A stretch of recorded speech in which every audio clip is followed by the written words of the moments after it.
And once again,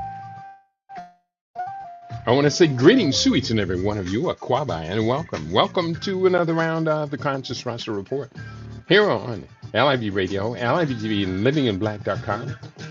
My name is Kedio Wado, aka the Conscious Rasta. Weekday mornings, you and I get together live. We come at you from 9 a.m. Pacific time. That's 12 noon Eastern time, 5 p.m. GMT, and 8 p.m. East Africa time. We get together with you, and we deal with culture, consciousness, historical perspectives, entertainment, economics, education, health, labor, law, politics, religion, family, conflict, future studies, all areas of human interactivity and development. Today's date is Thursday. It is the 19th day of February, the year 2026 in the Western calendar, Gregorian calendar. This corresponds to the year 6266 in the Kemetic calendar, to which we reland our cultural clock. Welcome to the 7th millennium. You have found your family in a peaceful place here on LIV Radio, LIV TV, here on livinginblack.com. And I think we've got a good show for you today. As much as I try, the last 2 minutes of going on the air is really, really tough because I have to push so many buttons around here.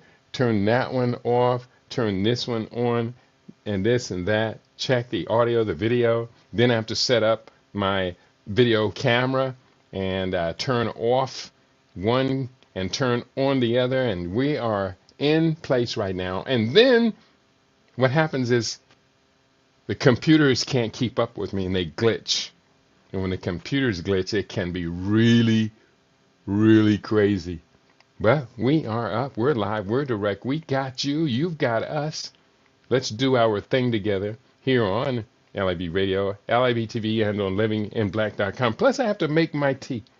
My tea is supercharged. And I'm going to show you how I make my tea and my chocolate in the upcoming book. And I've been working on my book this morning as well, getting it ready to be presented to each and every one of you. So I am proud to be doing my thing. I hope you have a good deal of pride, respect for your brother. I have another book coming out. It's been like 3 books in about 6 weeks. And I'm thinking I'm going to stop it right here, but there's a bunch of other books that I have yet to really get together. I have deprioritized them. So, if you're looking for the book to come out, what are we going to do with Christmas or the queer agenda? Those books have been deprioritized. And I'm pushing up books that I really, really think are going to change the world, change your mind, change our actions, our lifestyles, so we can do better for our people. Let's talk about today's history lesson. This is, again, what I'm doing for Black History. I'm going through all of my books. So today, welcome to, this is our broadcast number 14 of this series. I'm doing 2 books per day. This is From Pen to Power and the book Big Up Manhood, both of whom I've got on my desk right here. From Pen to Power, and I have Big Up Manhood right here on my desk. And I also do have the 2 brand new books out.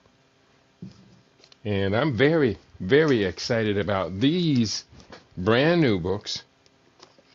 The first one to come out, The Conscious Root, Growth, Heritage, and the Biology of Being.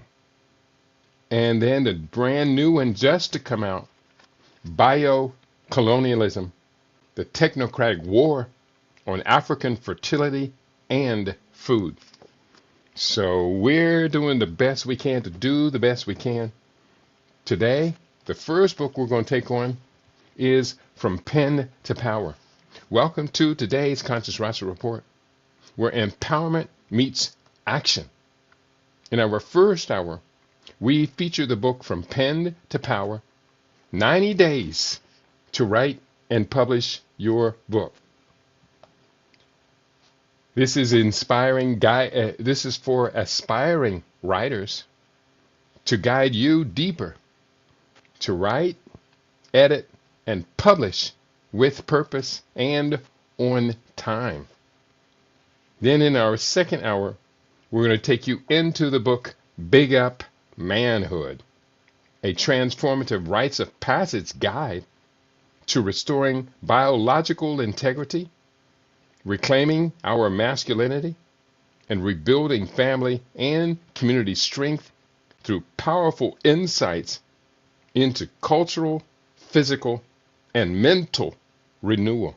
Cultural, physical, and mental renewal. That's a very important book. We're going to have a good time today. I'm going to be going through these rather fast. From pen to power, I began with the power of the word. Two quotes. The first quote from Laurie King. The hand of bone and sinew and flesh achieves its immortality in taking up a pen. The hand on a pen wields a greater power than the freshly hand could ever in life. That from Laurie King. And another quote from Aaron Frew. The power of the pen does not reside in the ink, but in the character of the person doing the writing.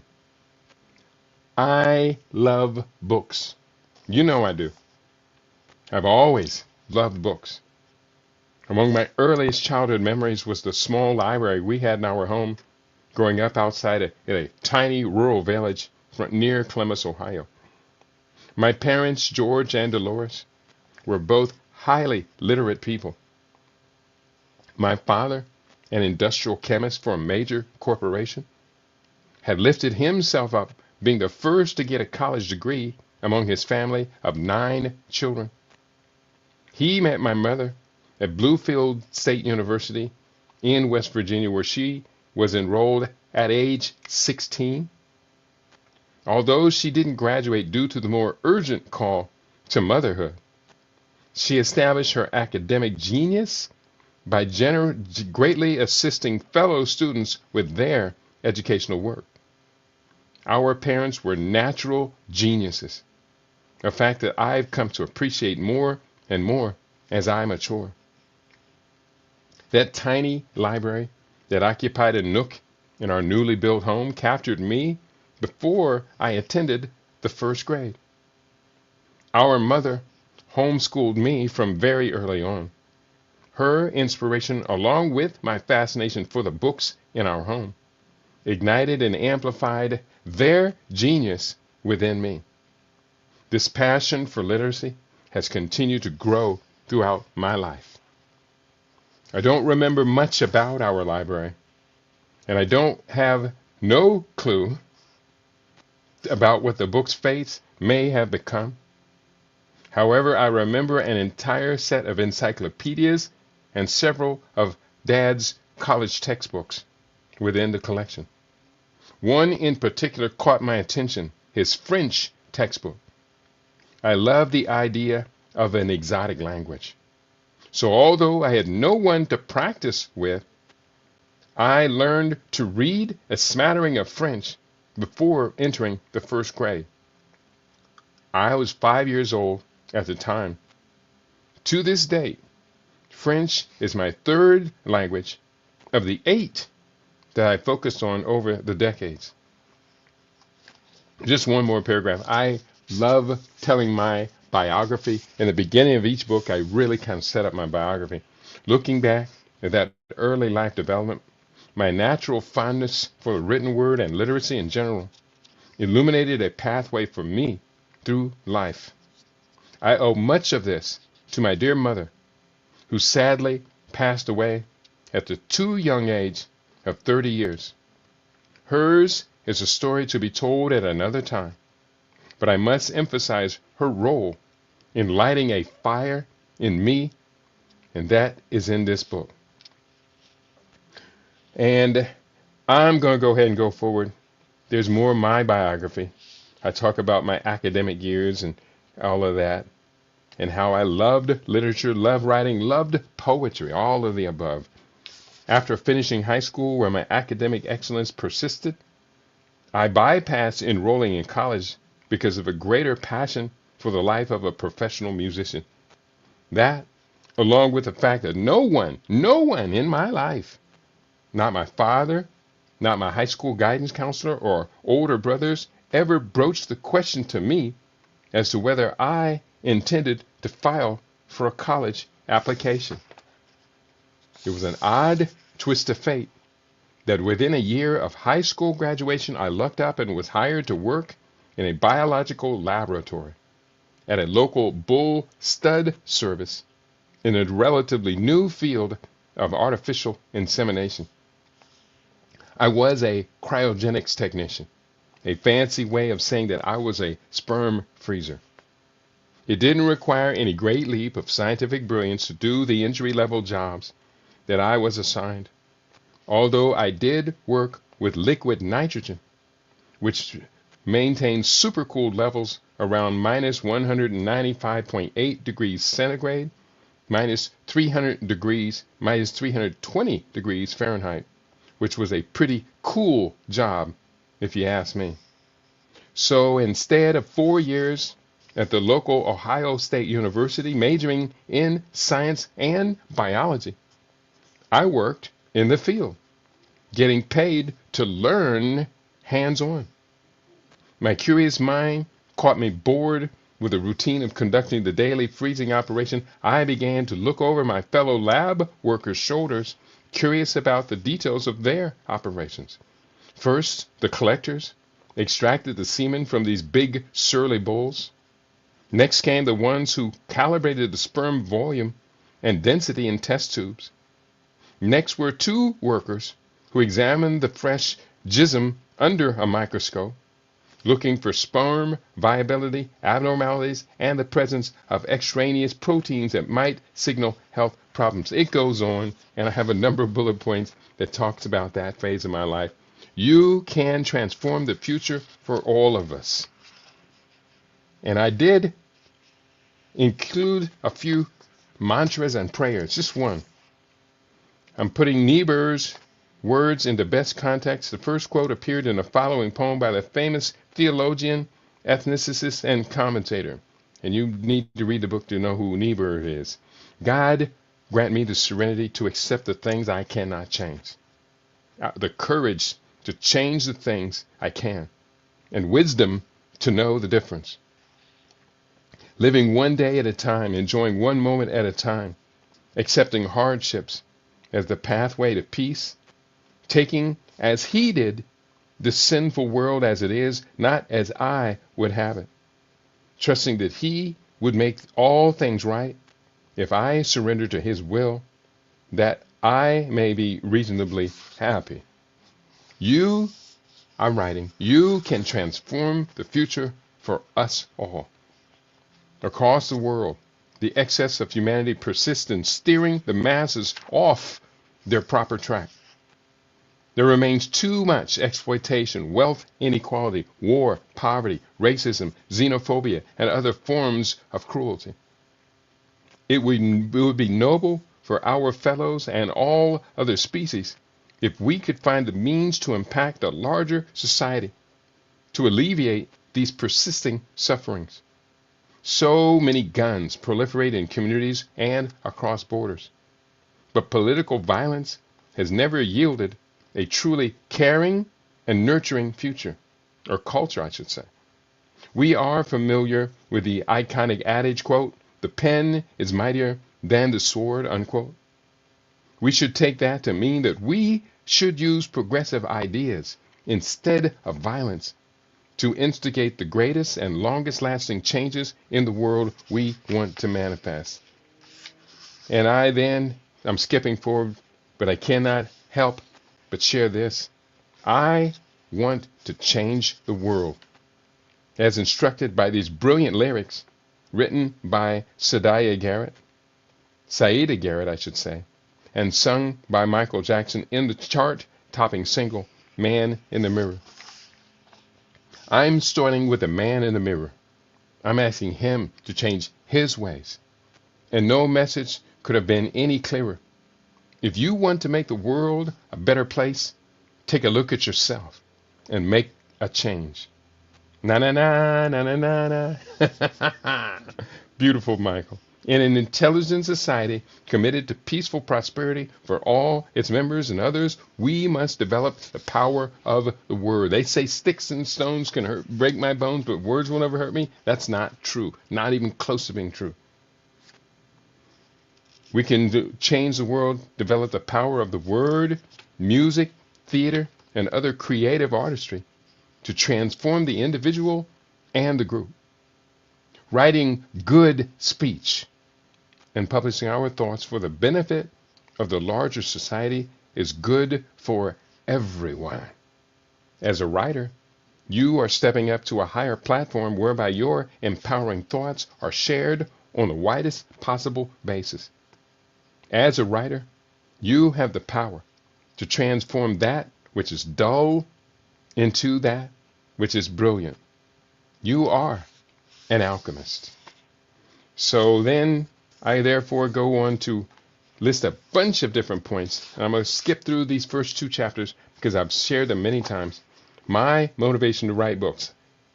I have these bullet points. Increasingly, 1, I want to understand how the world works.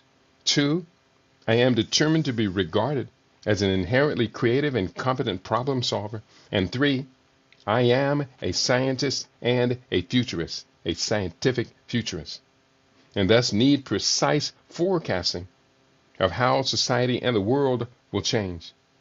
Scientific future includes formal disciplines, and I've studied all of these: demographics, science and technology trends, economic patterns, geology and planetary resources, sociology and cultural anthropology, politics, environment and climate change, the humanities, alternative futures analysis, health and biology, trends in education and industry. And then there's a few more reasons, just 2 more. Number 4, I talk a lot and want to ensure that what I say has merit and credibility. Number 5, why do I write? I enjoy doing media interviews and being a guest on international broadcasts. And so that's just 5 of the reasons, top reasons to publish your book in the next 90 days. This book, my work, my coaching is intended to get you through to completion in 90 days. As an example of that completion, within the last 6 weeks, I will have completed 6 weeks, 42 days. I will have completed and published 3 books. So you can get your 1 book done in that 90-day period. Let me say greetings if anybody's checking in and listening. No, I don't see anyone with us. That's sad. We're going to do the best we can, though. A quote from Muhammad Ali. From Muhammad Ali. He who is not courageous enough to take risks will accomplish nothing in life. And another quote from Agatha Christie. You have a great advantage as a writer. You can relieve your feelings by expedient of the printed word. You have the power of the pen over your enemies. And why do you want to be a writer? I put it in bullet points. Let's just do a few of those. I did 1 through 5 of why I wanted to be a writer. Let's do 6 through 10 of this one. Number 6, you want to fine-tune your expertise in specific areas. Point 7, your ideas have the highest need for credibility. Point 8, you can gain residual passive income. Point 9, you seek invitations to speak as an expert. And point 10, you get to challenge conventionality while sidestepping direct criticism. And it's all good. Number 11, your creativity produces an immense sense of accomplishment and pride. Number 12, you want to improve your public speaking skill set. Now, let's go forward. The pen is mightier than the sword. This quote from yours truly. When we observe world affairs, through testimonies from those that command power. We often concede to humble fears. Yet, when filtered through the wisdom of an enlightened scribe, we increasingly comprehend such sentiments of worldly master. Propaganda is always the first weapon of war. Sticks and stones may break my bones, but words will never hurt me. BS. How many times have you heard this children's ditty? While it is easy to appreciate the intention of the poem, as adults we realize that the casting of words can hurt children, their families, communities, nations, as well as transnational ethnic groups. Propaganda is the planned use of words to instigate widespread hostility, and history has shown too many times how such injurious communications can lead to the death of tens of millions of people over a span of time. Ideological communications regularly spark intense violence and death, and even up to genocidal campaigns. I wrote much on this topic in my 1997 book, Missing Assets: Cultural, Biological, and Psychological Origins of Infertility, on the topic of how the U.S. Department of Defense has defined psychological warfare. I share the following from DoD operational procedures. Psychological warfare: the planned use of propaganda and other psychological actions, having the primary purpose of influencing the opinions, emotions, attitudes, and behavior of hostile foreign groups in such a way as to support the achievement of national objectives.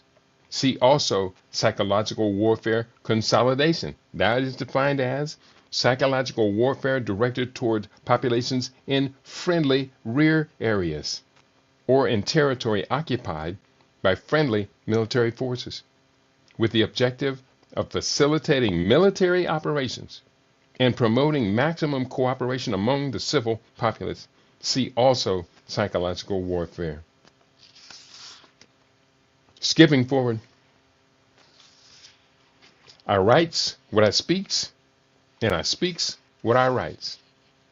Words do matter. They illuminate and bless our path forward, or conversely, they create blocks within our minds that hinder our sustainable progress.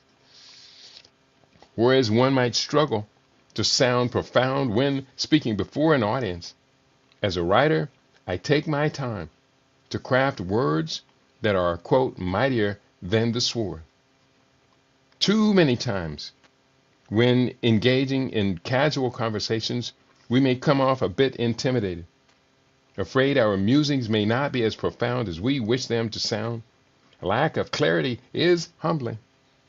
Yet as an author and master craftsman, using prose, I will take time to draft an idea judiciously and later articulate a profoundly inspiring version of that idea. A Kenyan proverb comes to mind that states, "Until the lion learns to write, the tale of the hunt will always glorify the hunter."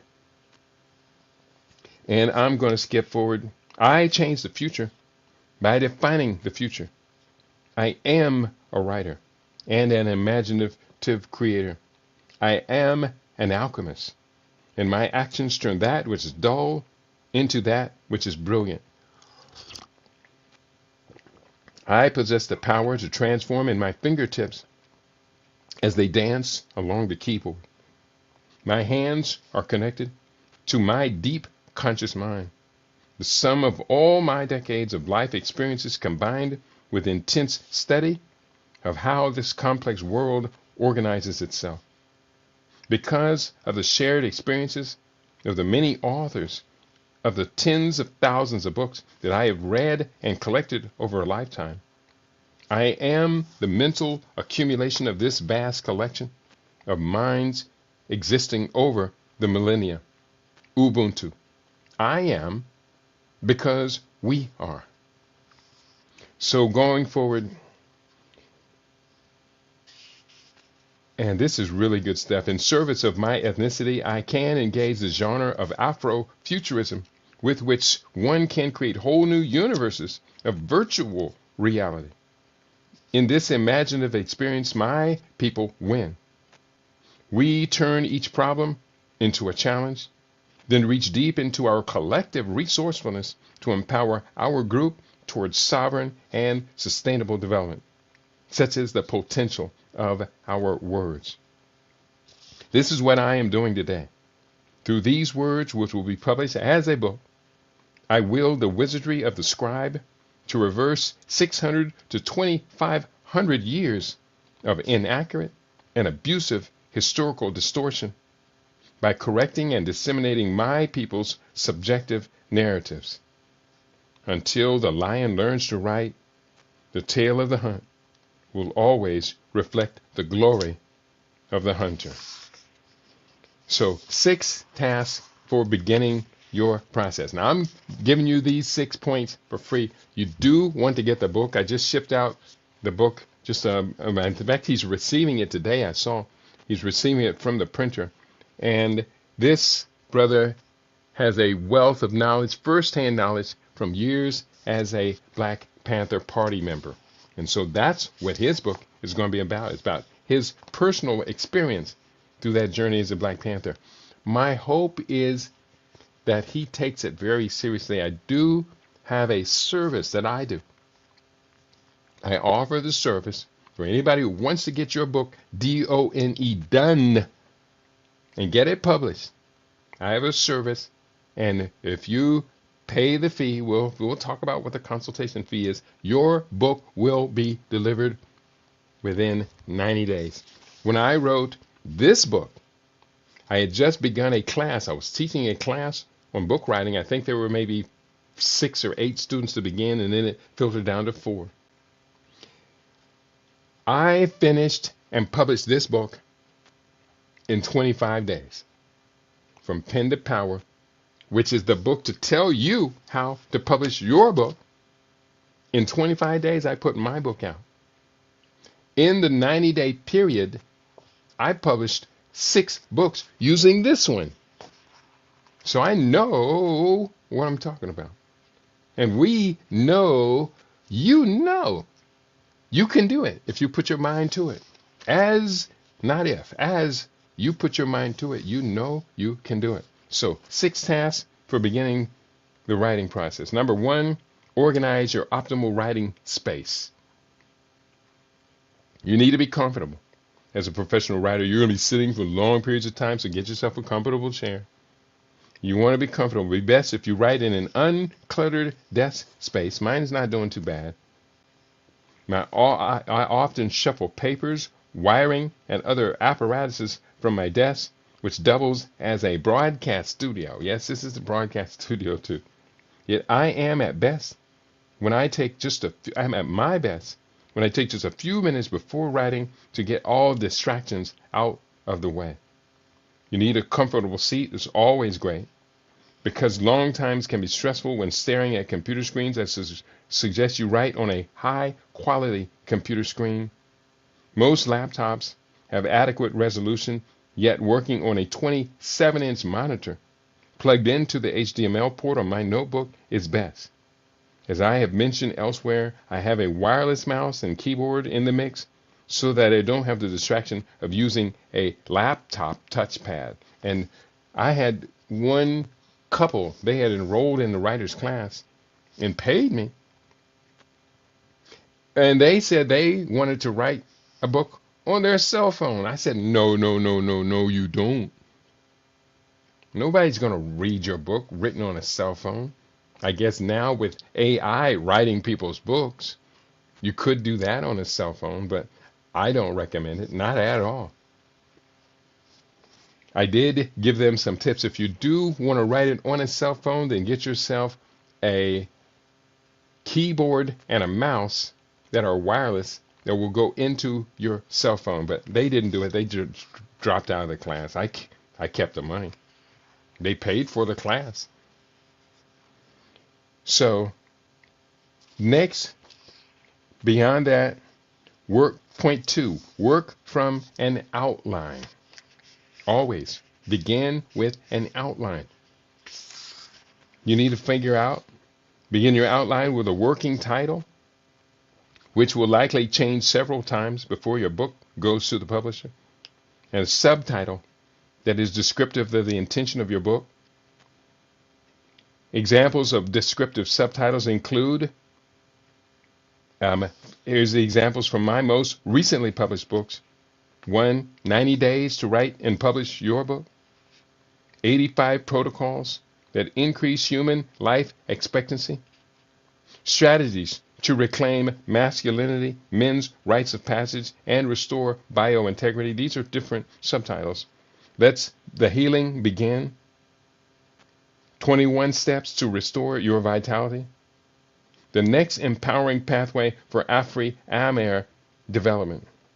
Questions, Insights, and Confessions from Within the Science Establishment. So you can see from these subtitles, they describe what people are expecting to find in your book. You need, 1, an introductory chapter.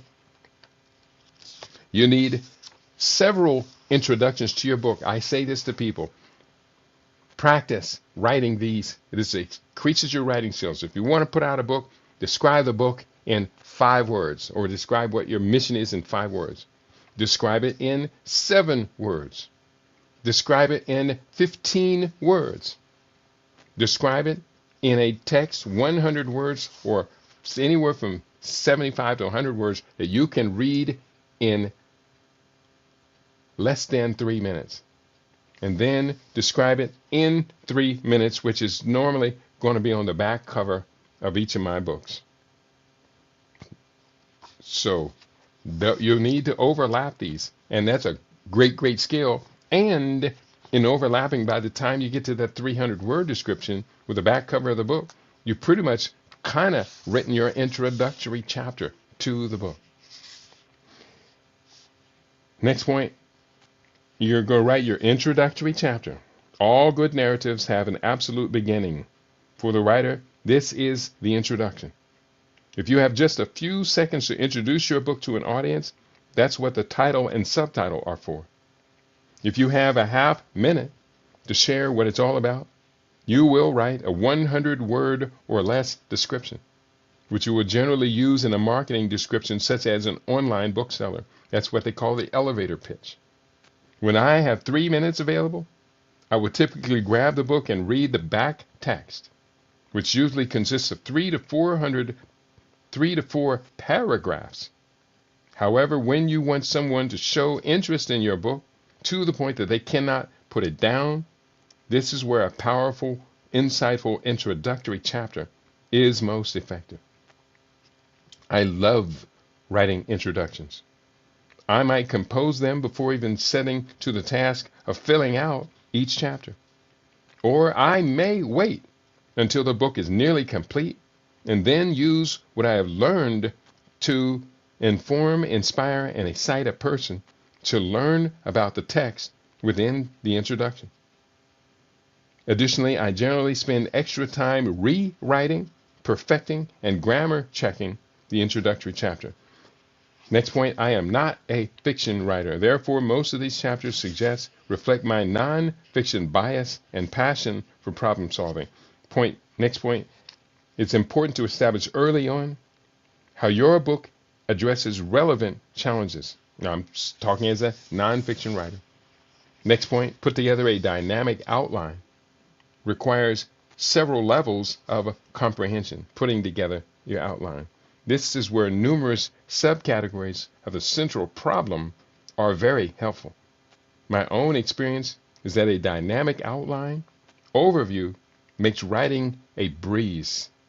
For this, I often write a chapter title, several subchapter headings, and often a third level of subchapters, and few sentences highlighting branches of these branches.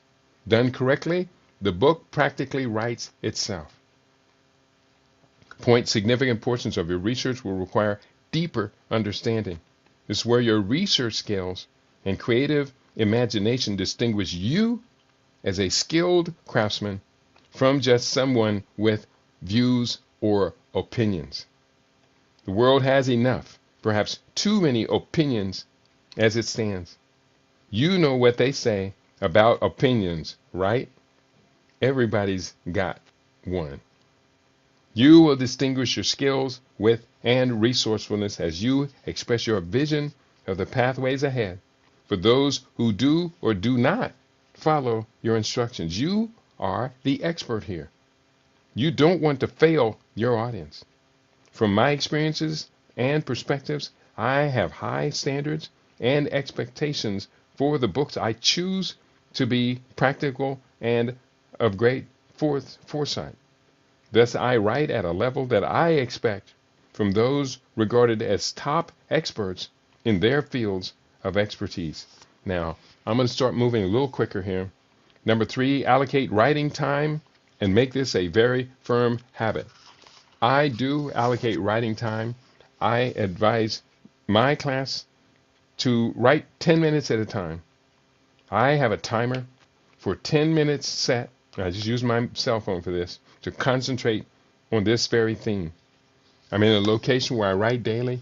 I have set up a wireless keyboard and mouse to interface with the laptop and turned off all room sounds so I can deeply engage with my thoughts, memories, and creative imagination. I find in 10 minutes, I type pretty fast. In 10 minutes, I can type about 175 words. If I do 10 minutes of writing each day, that accounts to about 775. That's about 6 times 18. That's about a little over 1,000 words. That 1,000 words comprises a chapter. And actually can type an entire chapter in one day. Therefore, if my book has 12 chapters in it, 14 chapters in it, I know within 2 weeks the book is written, the book is done. It is very important that you do a word count on your book as you're writing it. I'm going to pull up one of my books right now, and this one was just released. This is the one, Bio-Colonialism, and I'm going to do a quick word count. Now, this is critical. This is so very important. And I'm not going to allow any student of mine to violate this. So here's what the thing is. We're talking about we need a word count. I'm reviewing this book, Bio-Colonialism, the Technocratic War on African Fertility and Food. So I'm counting. I'm going into Microsoft Word, and everyone writing your book, if you're taking my class, I advise you write it on Microsoft Word. There are other writing programs out there for making books, but it's very important to use the right tool. This book, Bio-Colonialism, I'm holding up for the screen.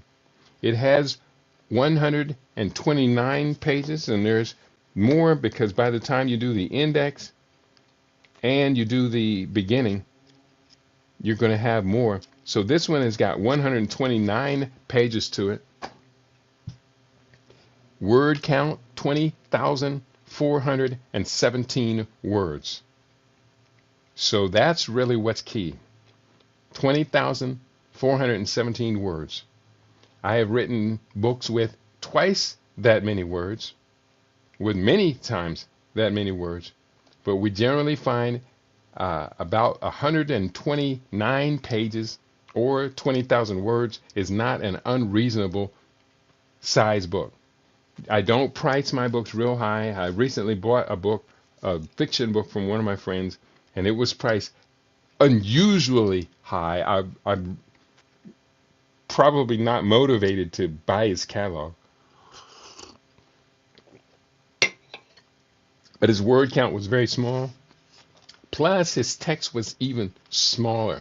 And I'm going to tell you, when you're writing the book, I show you examples in the book of different font sizes, different font types.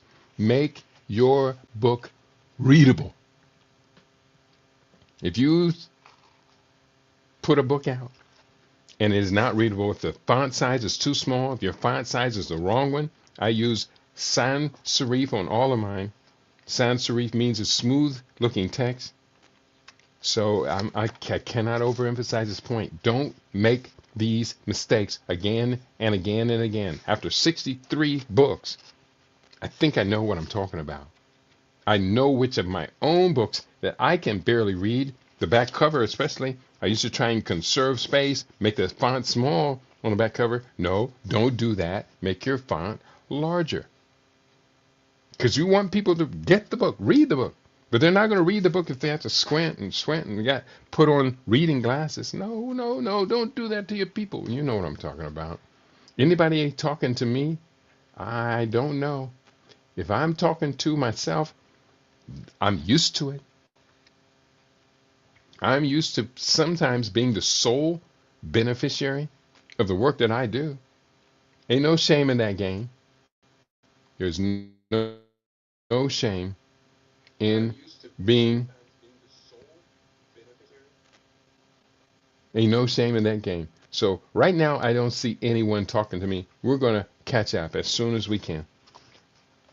Let me double check over here. I did the word count. And guess people aren't interested. Either that or they had enough Black History Month for me. I worked too hard. So we're skipping forward. The next chapter of the book, again, we just finished the chapter, 6 tasks for beginning the writing process. And then it goes on, make notes throughout the day. That's task number 5. Number 4, keep your fingers on the computer keyboard. It's the only way you're going to get the text done. Number 3, allocate time to make this a firm habit. We did that. But keep your hands on the computer keyboard. Keep working. Keep typing. Don't stop. In the book, you will press it out. I'm showing you by a living example. A book can be completed in 14 days. I'm doing it right now. So that's that.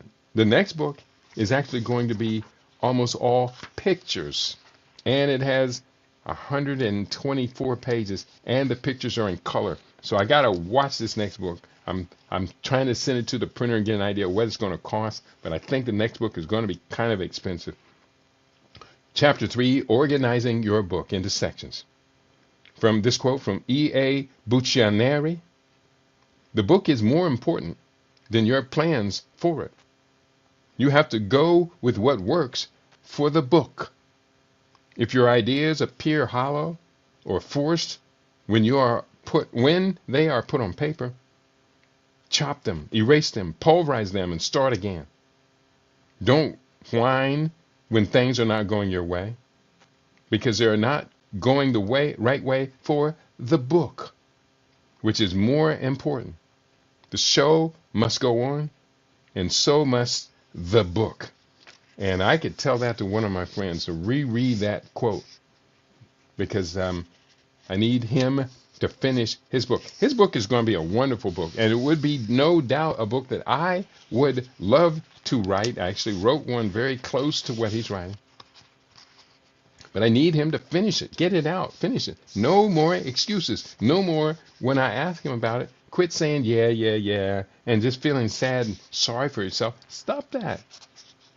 Don't feel sorry for yourself. Be proud of the pace, the rate at which you are completing and publishing your book. The book drives everything. I then talk about the book sizing, layout, and margins. The next book I'm putting out is the first time I've put out a book in this particular format. This particular format I'm putting out is 8 inches by 6.5 inches. So this is a horizontal view book. And it's loaded with pictures. The pictures are excellent too. Let me see if I can put up one of the pictures from the book. Since nobody's talking to me, I might as well. I'm going to put up one of the pictures from the new book. The new book is entitled, what's it called? And in fact, where is it? It should be showing up here. Let me go. The new book,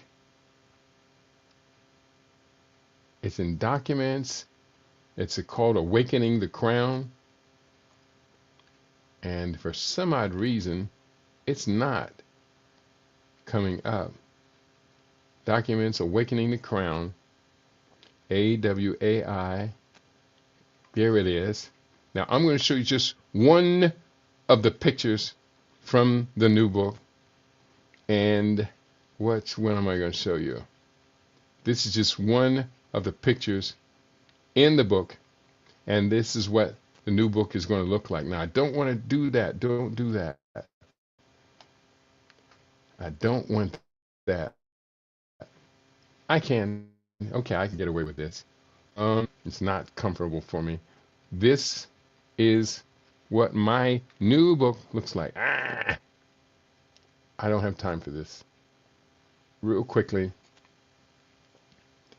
I should have double-clicked on this. Open with photos. That's what I'm trying to do. Open with photos. Now you're going to see what the new book looks like if I can find my way back to StreamYard.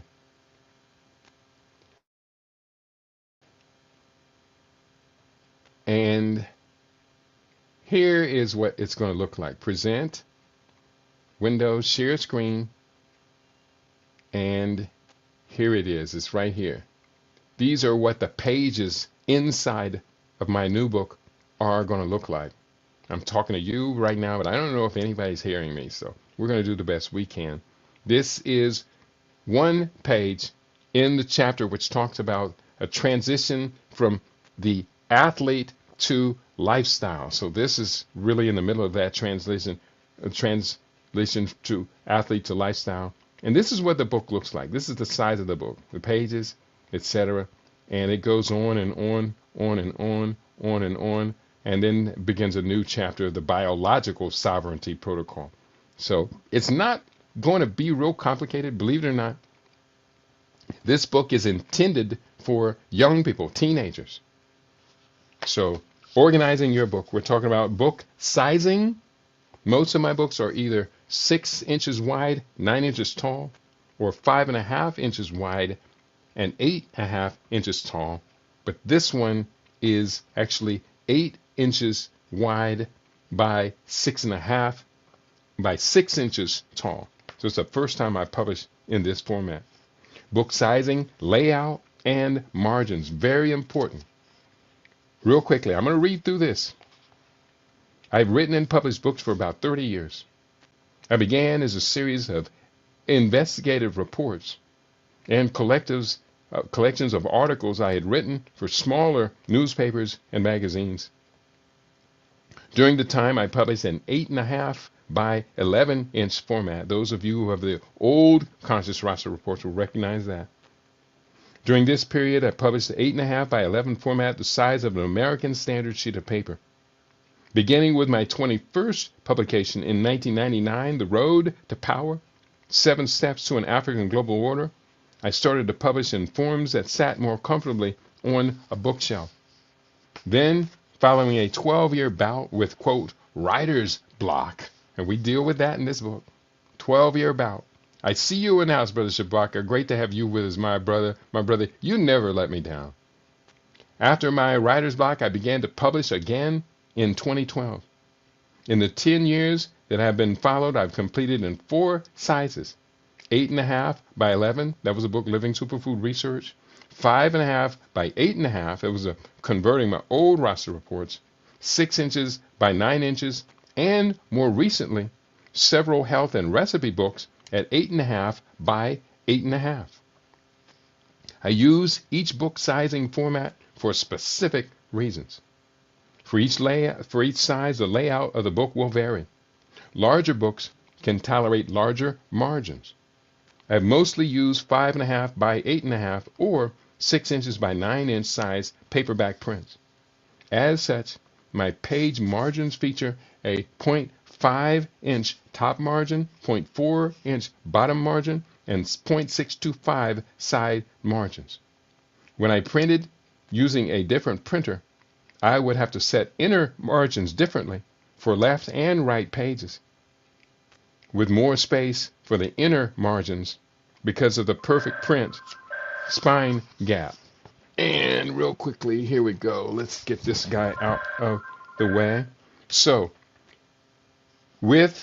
Europeans have generally used a slightly larger page than that which is standard in the US. Thus, what is for us a 5.5 by 8.5, actually right between that is 6-inch by 9-inch. Print size is called A5 in their standard. Yet because my books are printed and sold in many countries, I don't think international compliance with our layout size is a problem within this new world of print on demand. Then we talk about creating chapters, how to create chapters. And that's page breaks. Among many things I've grown to love in Microsoft Word as my primary writing platform is how the software makes it so easy to format my books. It makes it easy to separate titles from chapters, organize the chapters in the navigation pane for any quick lookup during writing and editing, and use this navigation to create a dynamic table of contents quickly. Using chapters is essential to any published book. However, as I generally write non-fiction, a chapter often becomes complex enough to sort to sub-chapters at 1 to 2 levels deep to keep things organized. So I'm skipping forward. The next, I want to talk about title page. This is so very important, your title page. Immediately upon opening one of my books, you should see a progression of sections included in every publication. These are common across many books, although nothing prevents you from being unique with your effort. Point, the inside cover will be blank.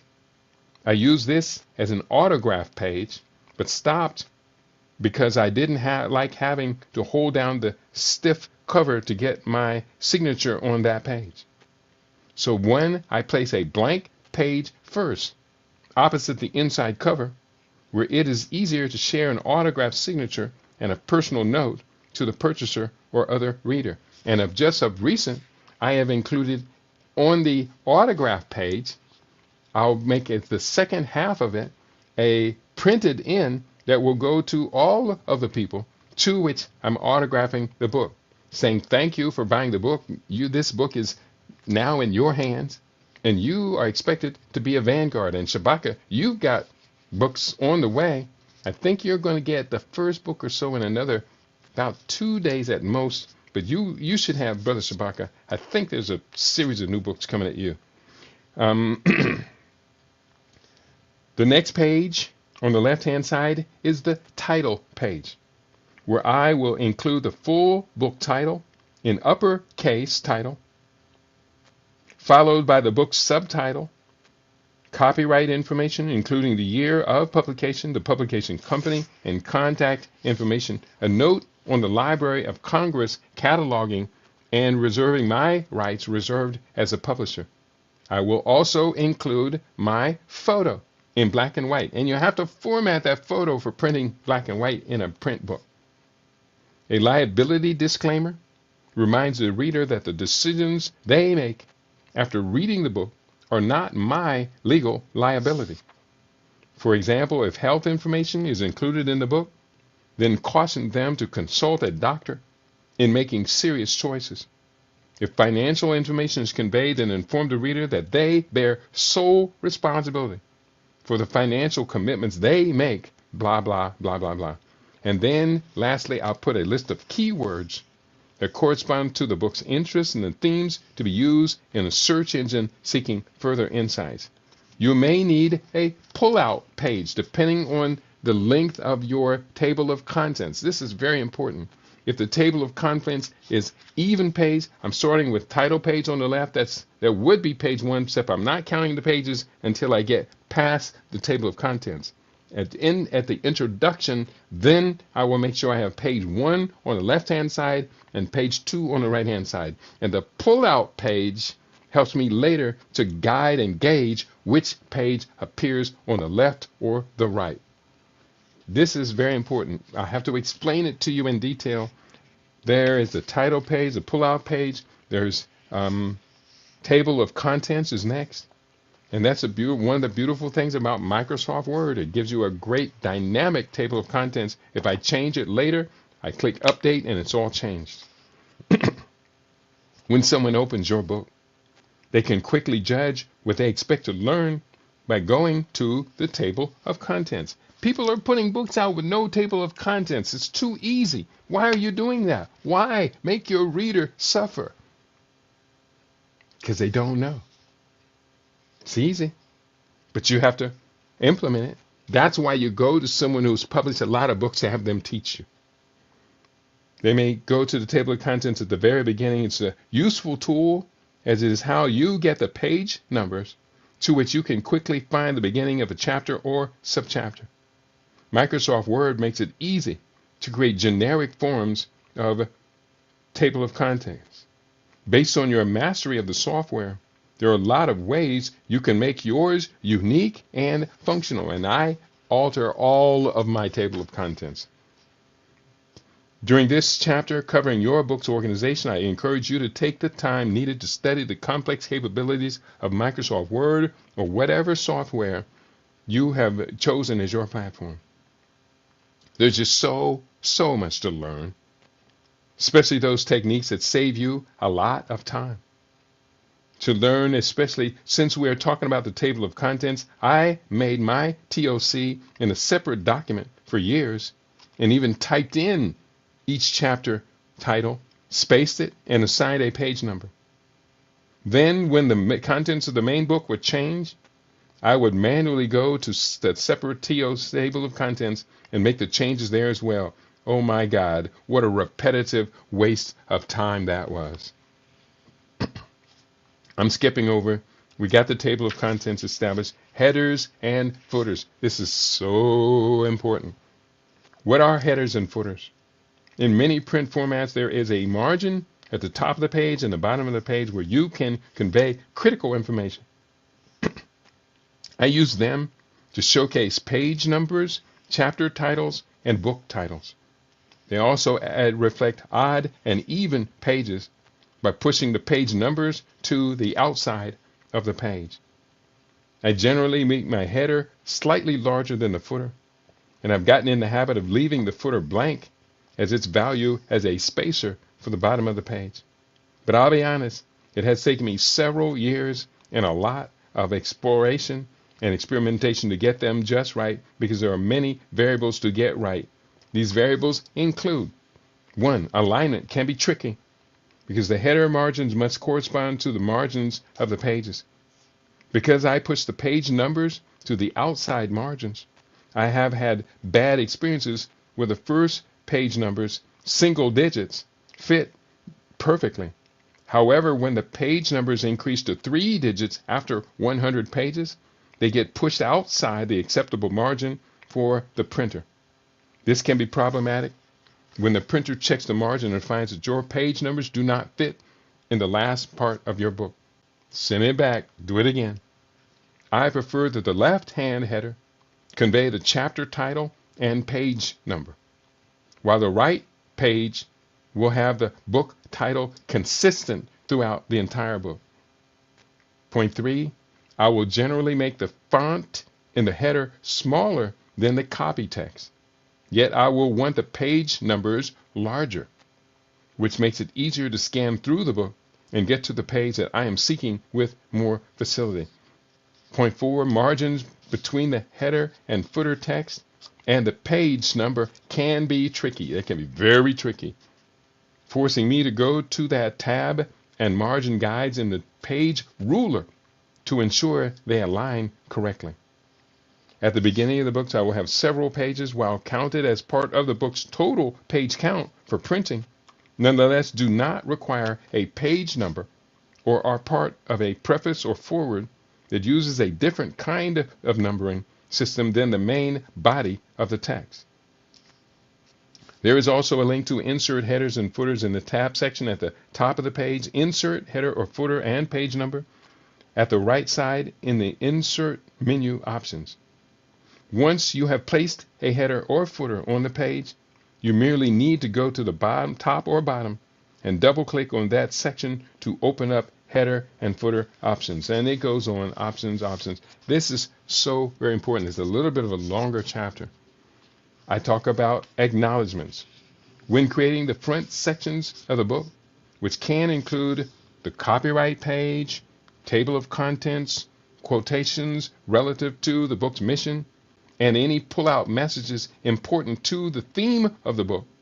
I'll need to insert an extra page to keep the odd, even, left-right theme in balance.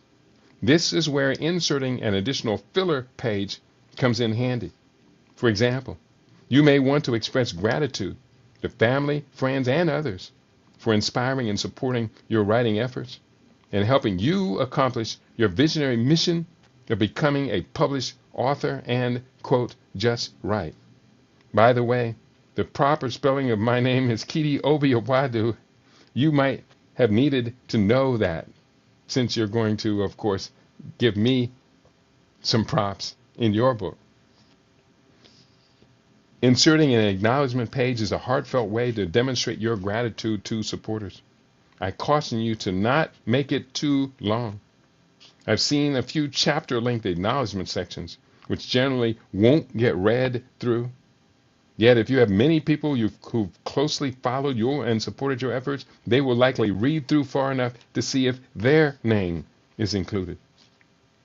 By highlighting these appreciative folks in the acknowledgement section, you may sell more copies. Upon publishing her first book, I was extremely touched when my daughter Maya Howard wrote an acknowledgement of her first memories of being in the garden with her papa. That brought me to tears. So I can appreciate the inclusion of this sentimental component, the heart of your book. This is the heart of the book. And we've gone to the end of today's broadcast. So I want of this book. We've finished our first hour, and I want to pull up the book we're going to have for the second hour. Again, the book From Pen to Power, 90 Days to Write and Publish Your Book. 90 days, you are going to get it done, but you must follow my instructions. You must follow my instructions. Next up, Big Up Manhood. This is cutting edge research to serve an emerging leadership, a vanguard. Big Up Manhood, rites-of-passage to reclaim masculinity and restore biointegrity. And while I'm at it, part of the book is to tell you how to get your book cover right. When you're doing your cover, if you are working on your own cover, you're going to be doing basically three pages. I use Photoshop. Photoshop, the front cover, has 1, 2, 3, 4, 5, 6, 7, 8 components on it. The front cover. Those 8 components, you see them in your face. You see there's the theme of my book series. I'll put that many times at the top of the front page. Cutting edge research to serve an emerging leadership. That's 2 components. There's the back and there's the text over it. Then you have Big Up Manhood, which I can actually tell by that. That's actually Big Up is 2 different inserts on Photoshop. And Manhood is a third one. And then I'm just going to bypass the different glow and those type of things. Then you have a subtitle, Rites of Passage to Reclaim Masculinity and Restore Biointegrity. Then you have, of course, the front cover photo. And after that, you have the author there. And then my moniker, author of the Conscious Rasta Report. All of that on the front cover. There's a bunch of different components. Then you have the spine text. And the spine text,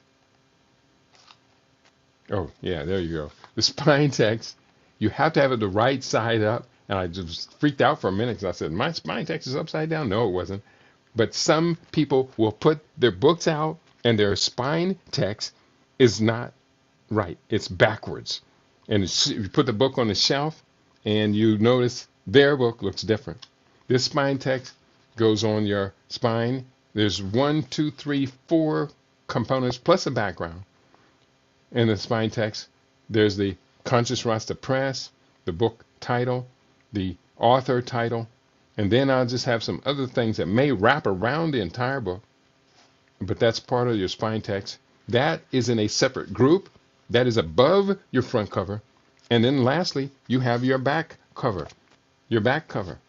And in this one, how many things are on the back cover? 1, 2, 3, 4, 5, 6, 7, 8, 9, 10, 11, 12, 13, 14, 15 things are on the back cover. So the back cover is really loaded. I'm right now working on the back cover for my newest book.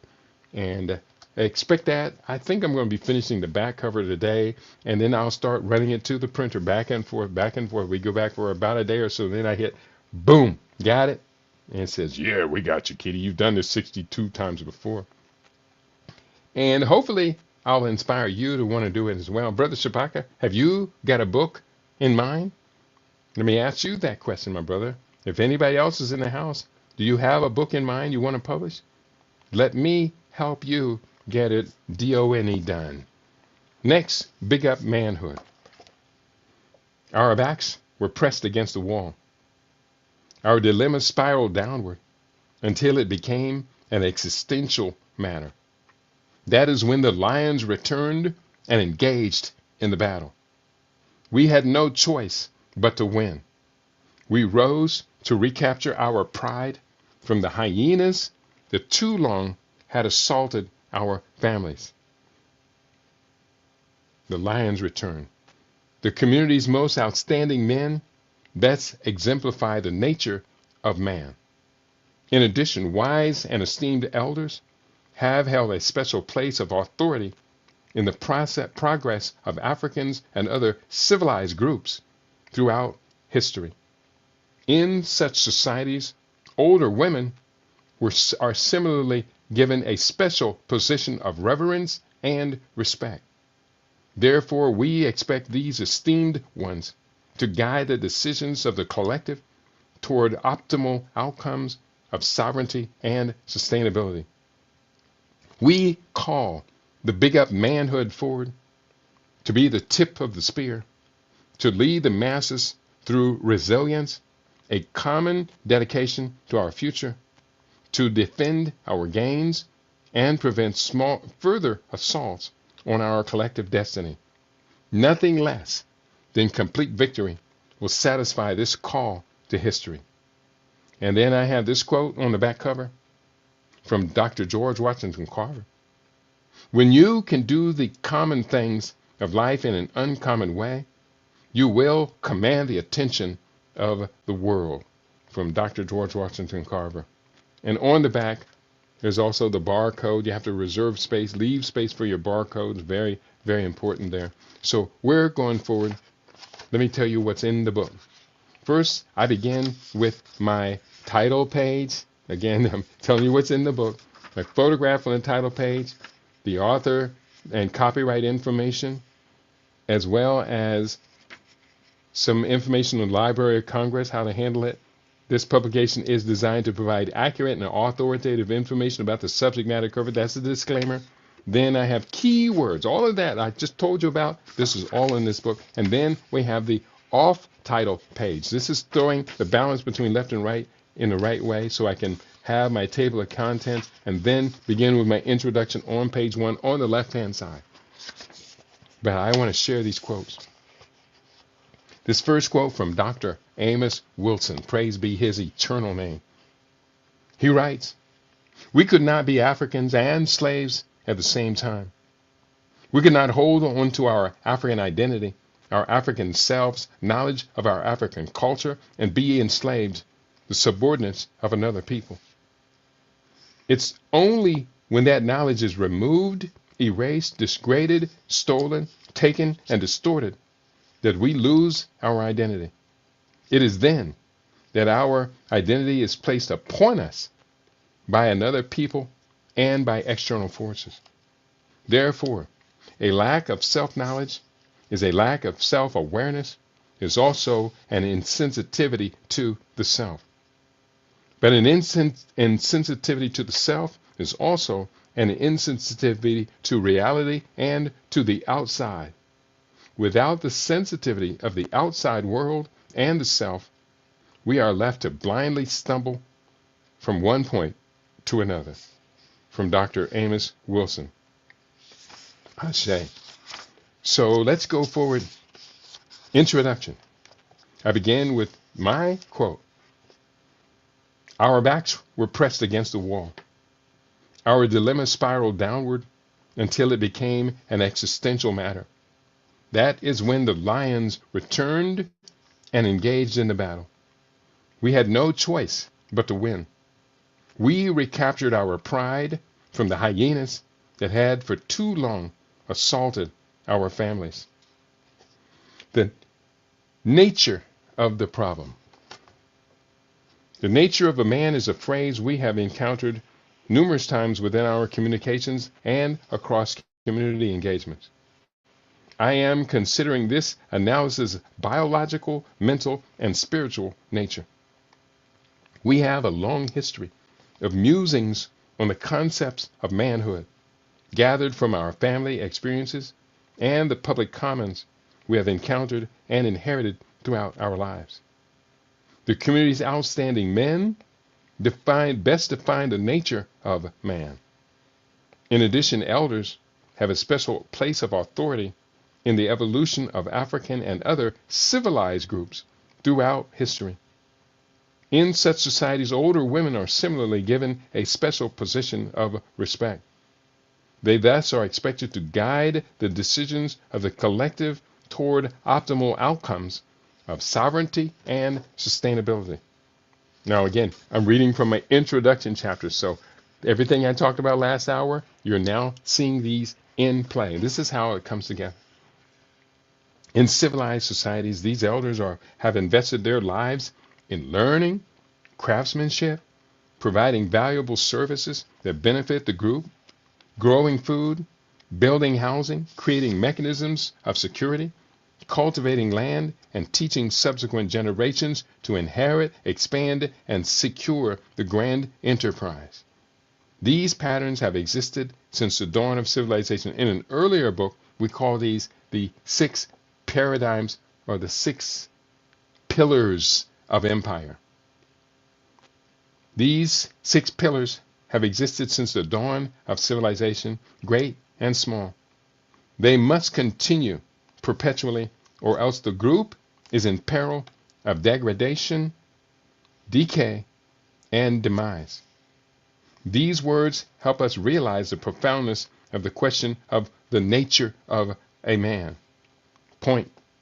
A man is the adult stage of a biological male, which is determined by 3 genetic features: his reproductive organs, glandular system, and brain structure. Point 2. Man is a highly evolved mammalian of the primate subspecies. Point 3. Man is reflective of the environment that has shaped his biology and personality. Point 4. Man is impacted throughout life by both psychological and sociological inputs, which can often distort his masculine identity. Point 5. Man exists as an integral component of and contributor to the society into which he has been groomed. Point 6. From our African cultural perspective, man is essentially good and demonstrated this is demonstrated in his affairs, actions, and morality. Point 7. Man is by nature a defender of those elements which create sovereignty and sustainability. In his next point, in his mentally healthy state, man is driven by logic and reasoning in preference to emotionalism and being, quote, feelings driven. Next point, man is an innovator, creator, inventor, and protector. Point, man is inherently committed to perpetuating his kind for future generations. Thus, he would self-sacrifice to preserve family and the future of the collective. 2 more points. Man is comfortable in a masculine alignment and has no interest in projecting himself in a world as feminine or, quote, gender ambiguous. And last point, man has a strong drive to align with others, like himself, to protect and project mutual interests. Throughout the course of this book, as an extension of our Rites of Passage program, we will often return to defining the nature of man. a little controversy. Let's get it out of the way. Let's distinguish between a male and a man. In my honest opinion, society nowadays is getting a little more than a bit crazy. It's done gone buck wild. People are making all kinds of claims about all manners of things. Conspiracy mongers are running amok. People are repeating incredibly wild claims such as, point one, shape-shifting lizard people from another galaxy are running societies. Point two, people are claiming to be magical shamans, wizards, warlocks, and witches. Three, the Illuminati has created a vast global shadow government and their Jewish leaders secretly orchestrate all world affairs. Men are being born into female bodies and women are being born into male bodies. Point, invisible sky gods and will eventually rescue us from all kinds of humanity's myriad of deadly follies. If you keep allowing yourself to be injected with enough mRNA COVID-19 boosters, you will become immune to the pathogen. The Earth is flat and the center of the solar system. And two, the solar system has two suns, and one is merely ducking behind the other so that we can't see them at the same time. And lastly, there exists a large portal in Antarctica where spaceships move in and out to service a vast race of miniature people that live in the hollow of Earth. And last, craziness. If we tune into our spiritual selves, we can raise our vibrations so that we can walk through solid walls. Boy, have you ever heard such crap? I have heard all of these, all of them, from people that unfortunately my community extends grace and respect and calls them experts on topics. I've heard them all. One of my dear friends, who was a widely respected, quote, conspiracy researcher, unquote, he's now deceased, therefore I won't mention his name, once said during an interview on my webcast that the moon had ceased rotating around the earth and had stopped its phases. I asked him to please repeat that statement, which he now timidly stated again. I told him very deliberately that living in the desert 75 miles outside of Los Angeles, I would make the long drive at night several times a week during each month. One of my activities during this 90-minute drive was marveling at the starry night sky. I assured him that I witnessed the continuity of regular moon phases during these drives. There was no room for argument. He didn't argue or belabor the point. I miss my friend, but I often caught him telling huge whoppers on talk radio shows. Returning to the topic of nature of man, do not confuse a male of the human species with a full-fledged man. A male has a potential to mature into a man, yet it is not guaranteed. The man that I speak of has fundamental cultural responsibilities. These characteristics have persisted across all cultures for so long that we can argue that being a man is evolutionary. A man naturally protects, provides, builds, accepts more rigorous workloads, aligns himself with others like himself to advance the common group interests, and is prepared to sacrifice his life to preserve the group's existence, especially when there is a challenge to the reproductive continuity of the family and group. That is a reasonable description of a man. And then beyond that, there is a man's man. Please don't confuse a natural man, an adult male, with a self-declared man, according to modern liberal social norms. Furthermore, don't mistake that a natural male is necessarily a big up man. The corruption of nature by the industrial environment in recent centuries has significantly impacted manhood's bio-integrity, resulting in multiple degenerate devolutionary outcomes. The experiences gained in a rites-of-passage program greatly distinguish a male from a man. or a man from a male. We aim to take this further, creating men who make history, what we call Big Up Manhood. And just what is a Big Up Man? This is all very critical. Then I'm going to give you the instructions on how we do this. But the Big Up Man commands respect because he has lived an exemplary example for the community to see. He has left his mark on the broader society, and his footprints stand out clearly on multiple pathways to sovereignty and sustainable development. A very hallmark of a Big Up Man is that his efforts have included lifting others toward their greatest potential. Such a person creates those elements necessary for life's very basic. His work may include industry, creativity, science, education, security, sustenance, communication, group organizing, and leadership. Our Big Up Man example is often an employer, a healer, an author, or someone who stands out as an example of what the community recognizes as disciplined, loyal, and imaginative. This man has considerable mechanical skills, many of which he learned and apprenticed to those outstanding men whose generations preceded his.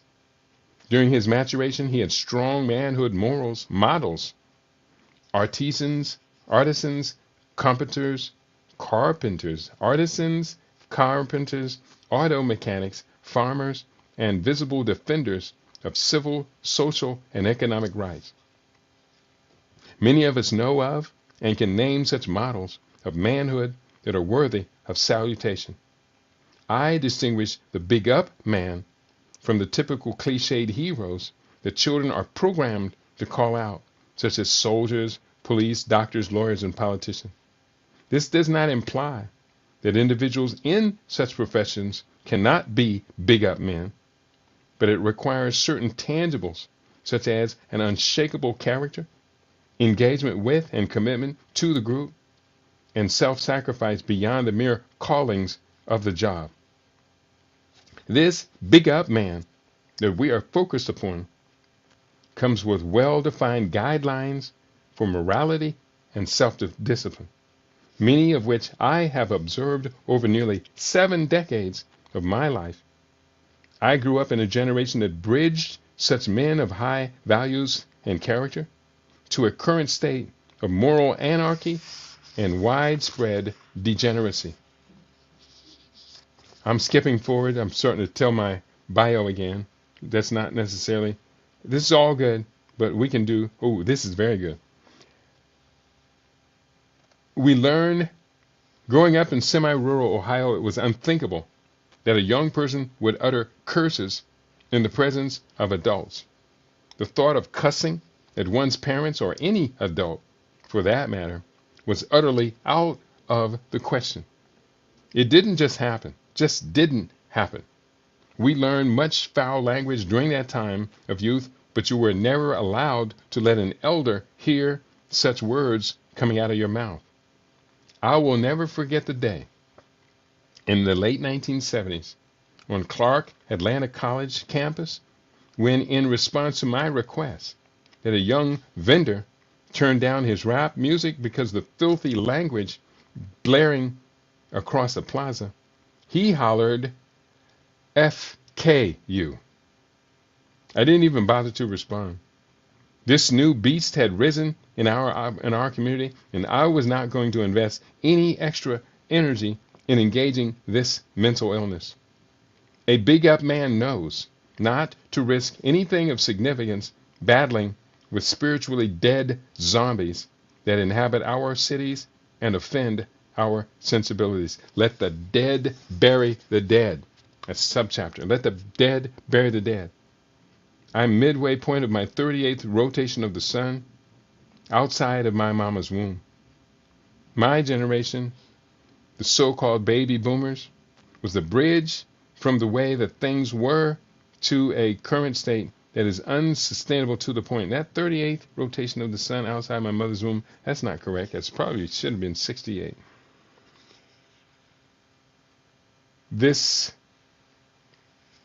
My baby boom generation was a bridge from the way and things were to a current state is unsustainable to the point that our problems have become existential, meaning that we are at the stage of degeneration and decay, that we would very likely disappear before the next 5 decades have passed, fail to replicate our ethnic group within these Western societies beyond 2065. That existential challenge was the subject of my 2020 book, Fade to Black, The Passing of a Great Race. Within that book, and across numerous discussions that have followed, I intended to explain to audiences that certain fundamentals spell success for any group over the long course of time, and that Afri-Amers, my reference to African Americans, blacks, Negroes, etc., had misplaced the core engagements that all great and historic civilizations had developed for their sustained existence.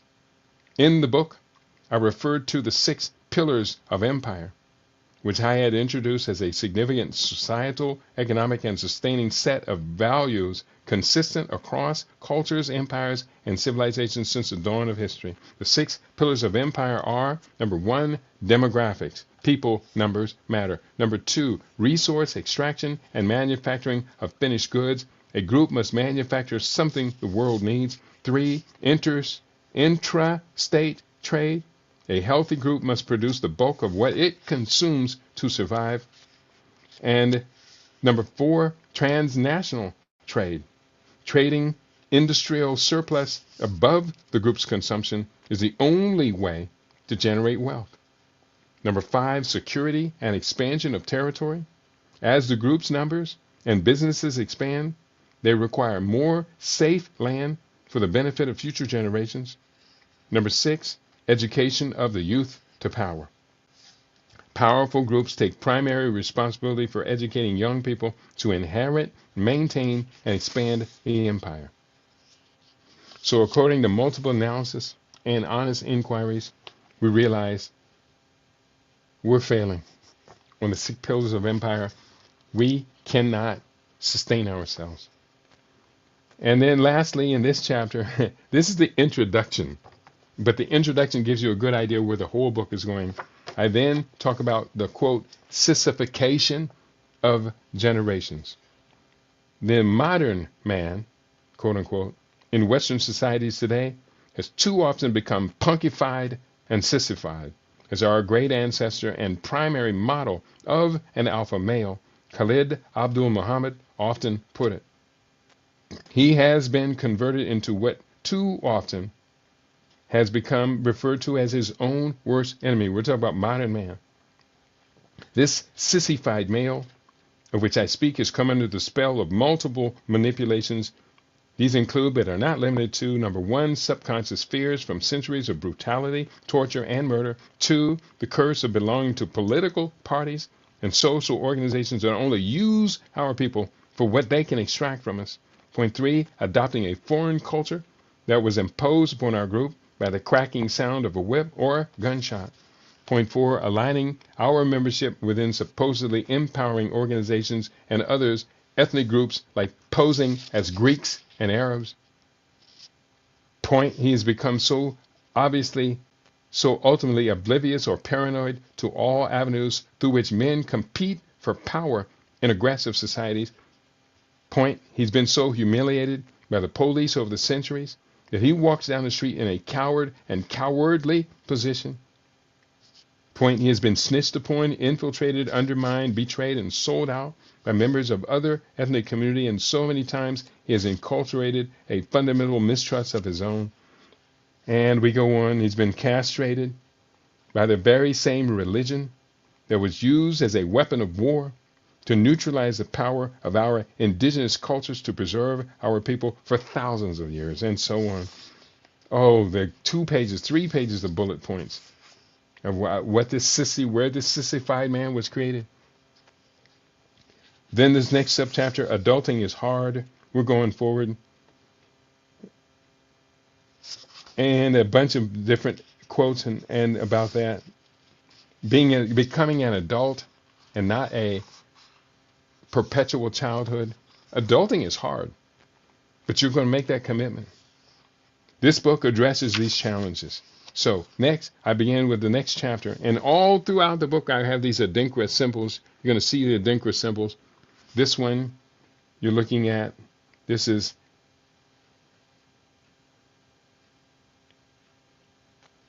Aganse.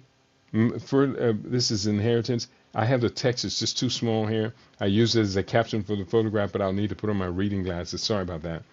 I don't like doing that. Where did our black manhood go?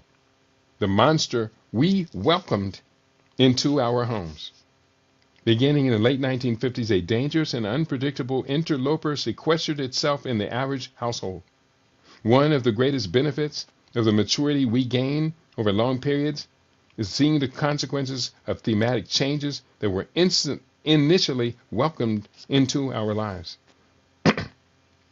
Considering what has transpired within our families since this degrading transformation began, we could not have predicted that this invited usurper would ultimately prove devastating to everyone within the home and the larger community.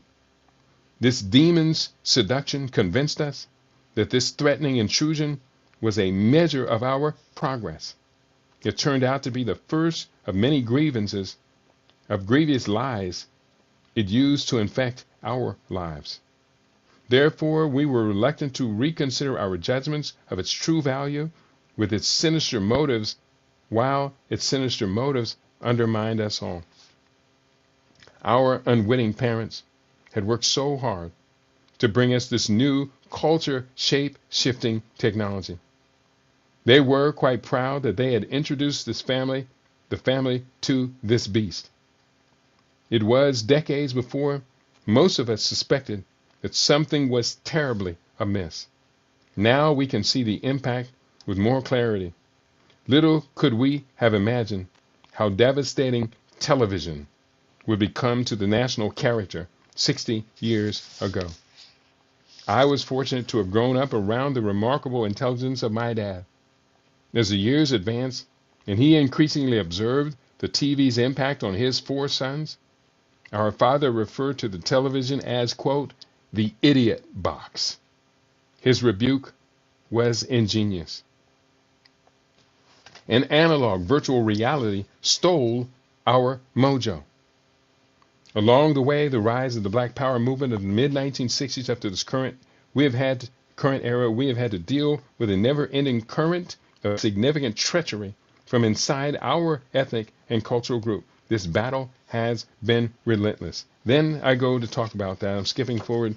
We talk about sellouts and compradors abound. Ebony Magazine Online published an article in July 2012 entitled, quote, 5 Stages of Manhood, which for me stands as the epitome of a sorry-ass presentation of the black man in America. Based in large part on the Kubler-Ross 5 Stages of Grief model, it read in part. Now, this, I'm going to feel very bitter in reading this, but I want you to catch it. And I do see you in the house, Chaos Rain Show. Good afternoon, he says. Great to have you with us today. You've been wonderfully loyal since I've been doing this thing. 4X Mind Shift says, very much locked in from Kenya.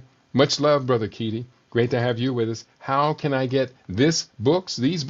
My brother. Please do get the books from, if you're looking to get them in Kenya, it'd be better that you get the ebook. And Amazon doesn't ship to Kenya as far as I know. But if you are in Kenya, from Kenya, so he says, get the ebooks from my website. Go to Conscious Rasta Press. Let me type this in. Go to Conscious Rasta Press. Go to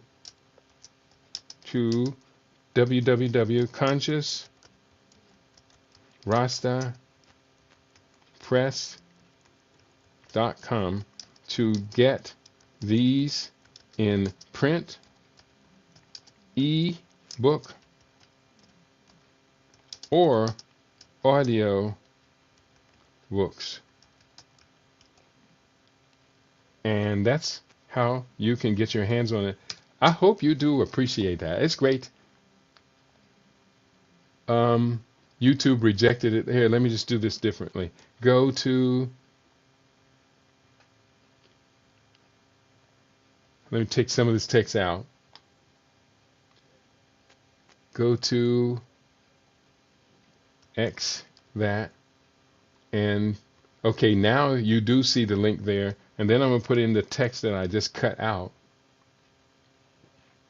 There you go. And that's where you can get the books.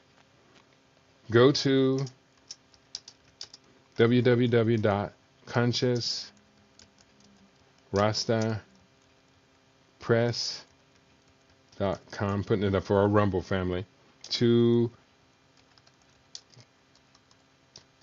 get today's books and others. All right. And I did put these links up to the books up on my front page. But again, if you are in Kenya, that may make it hard to get for you. He says, Chaos, if you make me a mod, I can drop the link to your websites to make it easy for you.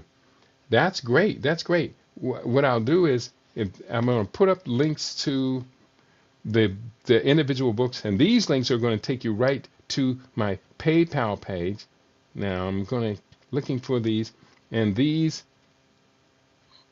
are the two books we're featuring today, From Pen to Power, and this is the explanation of the book. That's not going to fit. Oh, here is, just use these links. The first link you can put here, boom, and the second link to this book, Big Up Manhood, which I highly encourage. In fact, I need to start teaching a class on Big Up Manhood. Big Up Manhood. So that's that book. Let me post them up on the Rumble page as well. Where is you is? Rumble page.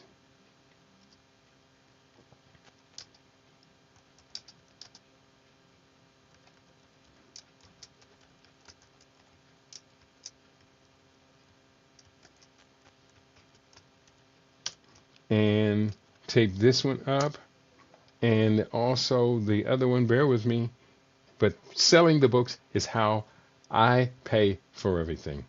And we can all contribute to this.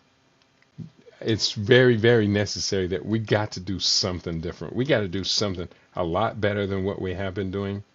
So this is where you're going to get the second book. And don't do that. And the Big Up, From Pen to Power. This is the first book that we covered today. And we do the best we can.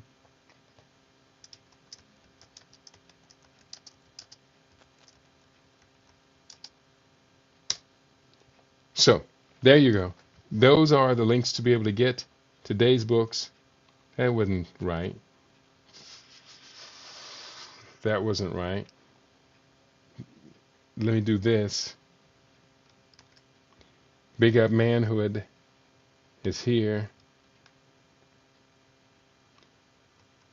Copy and paste this. Big Up Manhood. Okay, got it. And of course, you can get these from my webpage, but Conscious Rasta Press, you're going to find a long, long list of the books we've been doing all month. Let's go back to the book. Let me catch up as if I can to the best of my abilities. We talk about sellouts, and compradors abound. This is from that Ebony magazine article. Ebony magazine was bought by non-white publishers, and little did you notice, they were selling out black manhood. That was their primary mission after that. It read in small part. Listen, listen, listen. I spend a lot of time thinking about what it means to be a black man in America. As circumstances would have it, I am a black man in America, supposedly. So I suppose that makes sense. However, in the wake of the killing of Trayvon Martin, I'm not alone. The rest of the country, at least temporarily, appears to be interested in the lives of black men, particularly young black men. Out of that tragedy has arisen the need to explain the story of black men on a national scale. Of course, there isn't a single narrative, one that will definitely place all the experiences of black men into a neat package for a curious public. However, there are commonalities, uniting factors that will help those who will never be black men or will come into scant contact with black men to get a general sense of what shapes the lives of black men. There is the hope that perhaps the more the world knows about us, the fewer Trayvons there will be. A prayer set out into the darkness, no doubt, but that itself is a part of the black male experience. Now, this is about to get creepy. So then he goes on to talk about the 5 stages of grief and how it translates. Number 1, denial. Eventually, something pushes a previously dominant voice in the mind of every black man to say, wake up, you're black. And he doesn't want to believe it. This isn't so much about the denial of one's blackness as it is a denial about world's reaction to that blackness. No one wants to believe they merely exist is a problem. 2, anger. You were born into a legacy that includes slavery, enslavement, lynching, Jim Crow marches, protests, and riots. From the moment you're old enough to know what it is, you're told it's likely you'll end up in prison.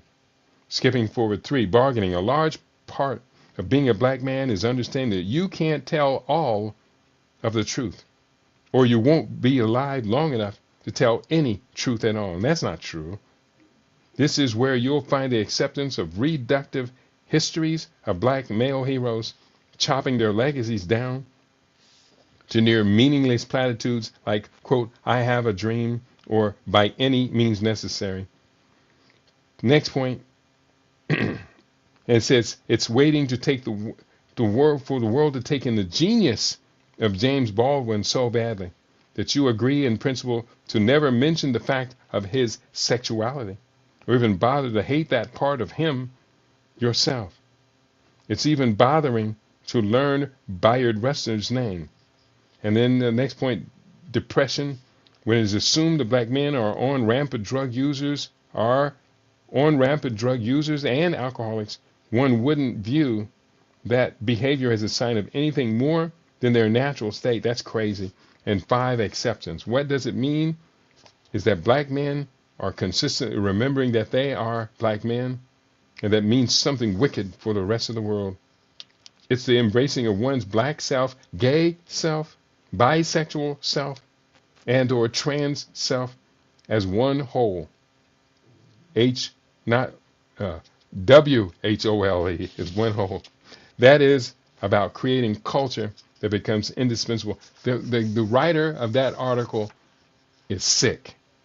He's committed to all of these bizarre, non-reproductive patterns of life. It's sick. I almost want to cuss, except for I'm not lowering myself to that standard. I talk about the 5 stages of Big Up Manhood to contrast to his. Consciously aware. His number 1 was denial. Mine is consciously aware. A lifetime of experiences shapes our subconscious mind landscape. For a boy to grow up in a home where his masculine values are shaped in large part by stability, mutually supportive partnership between the parents, and an abundance of creative talent, encourages that child to seek reflection and validation of these positive attributes in the larger world as the boy grows into subsequent stages of manhood. Point 2, there's the queer writer in the Ebony article said point 2, 5 stages of manhood, anger. Well, I say number 2, emotionally stable. This is Big Up Manhood. One of the common characteristics to be found in a mature, socially adapted adult is the ability to summon the values of logic and reason as means of survival and traversing society and the world. Emotions are an essential part of our human nature. However, out of control emotions are acidic and can lead to injury and destruction to those things regarded as valuable to the individual and the group. Number 3, I say Big Up Manhood is uncompromising.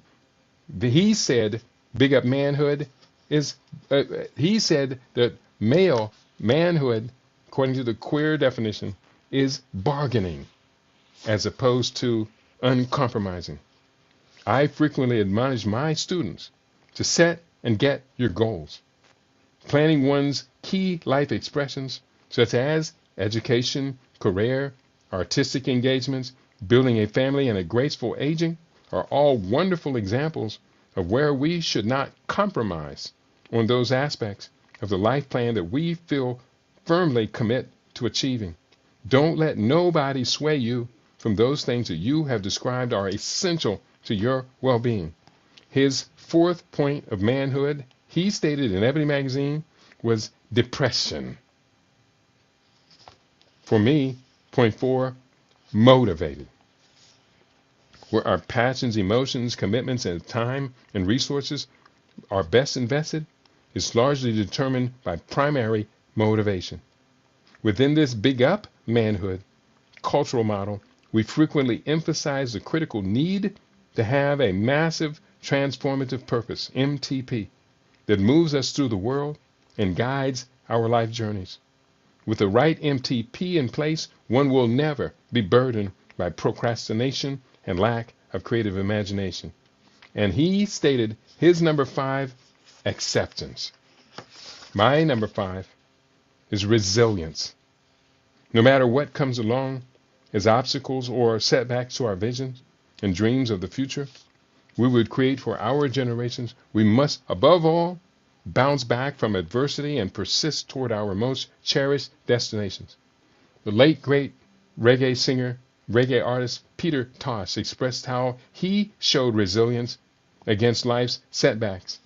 Tosh sang, "I'm sitting in the midday sun and watching where my meal's coming from. After working so hard, not even a piece of bread at the yard. I really try, but I got to pick myself up, dust myself off, and start all over again. Pick myself up, dust myself off, and start all over again." Then we ask the question, what happened to the Black Revolution? This was stated in the 1999 book, The Road to Power, 7 Steps to an African Global Order. 1 second. I got to get me some tea. It's got the cayenne pepper, coconut oil.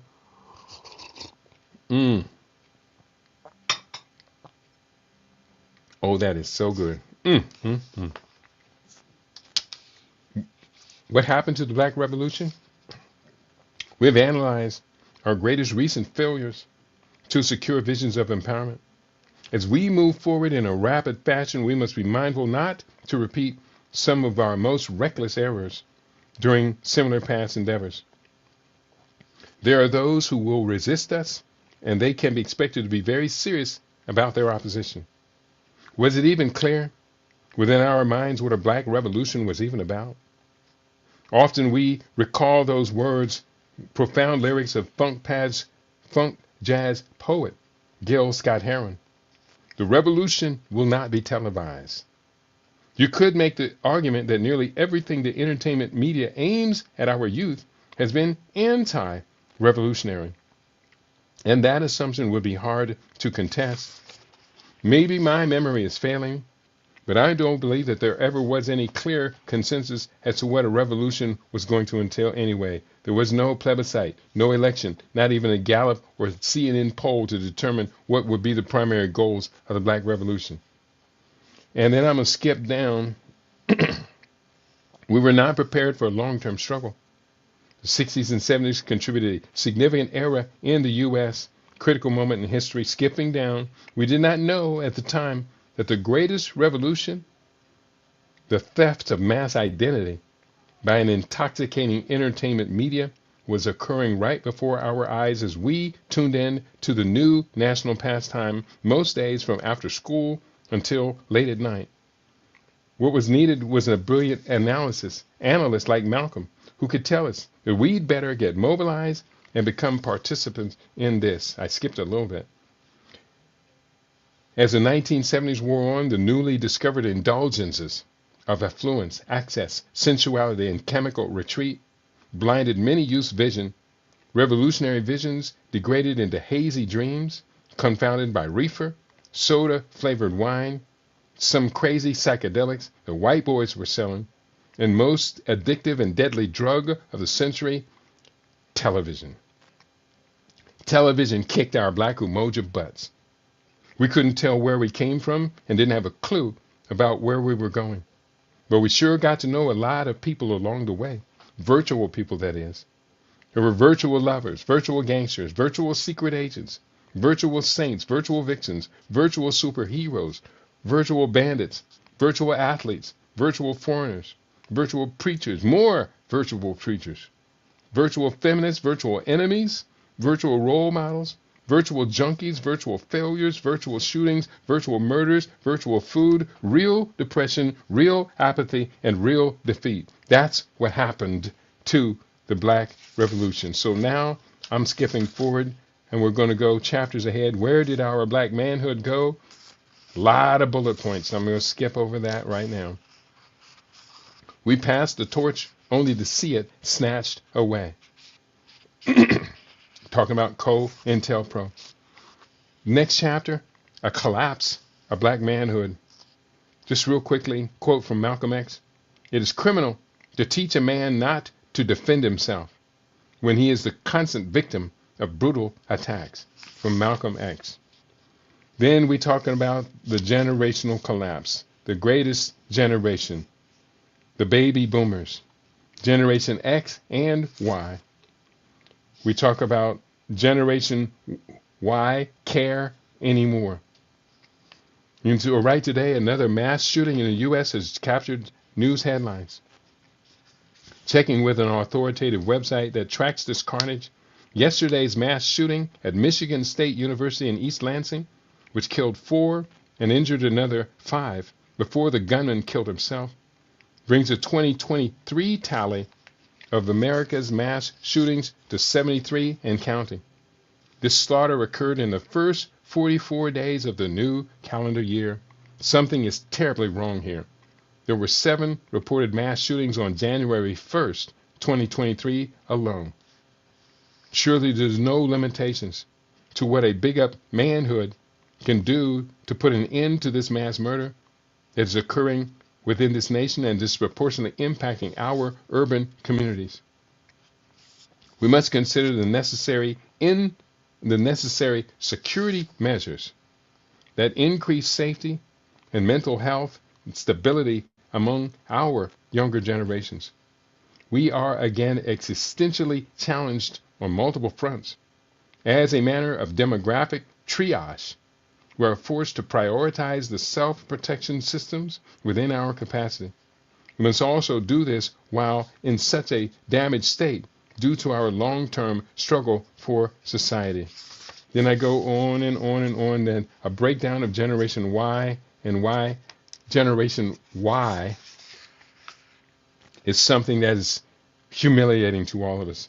Just one paragraph I'm quoting from. I can't tell where I'm quoting from. I have the reference at the beginning here. I'm quoting from, I can't tell. Oh, this is from the Washington, D.C. Public Policy Organization, the Brookings Institution research writer W.H. Fry, referring to our group as a demographic bridge to this group, Generation Y, as a demographic bridge to America's diverse future.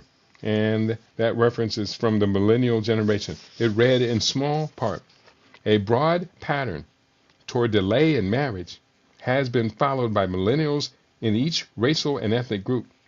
Blacks continue to exhibit the lowest share of persons who are currently married, having their share at ages 25 to 34 go from 47% in 1980 to just 23%, cut in half from 1980 to current. Just as with the national patterns, long-term shifts later in marriage have been amplified for all groups by recent economic conditions. I write, I would add that at a total fertility rate that measures 1.65 childbirths to most millennials, this is the lowest rate for black women in the U.S. in recorded history. For our fellow diaspora cousins in places like the UK and Canada, these numbers are somewhat similar, although they do diverge based upon country of origin. According to National Office of National Statistics, the TFR for the United Kingdom as a whole was 1.65 childbirths per woman in 2019, which is below the replacement level of 2.1. Here are the TFRs for some of the largest ethnic groups in the UK. White British 1.59, Indian 1.65, Pakistani 2.92, that's a positive number. Bangladesh 2.13, that's positive growth. It's right at the edge though, the right crossover. Black African 2.36, that's Africans. Black Caribbean 1.76.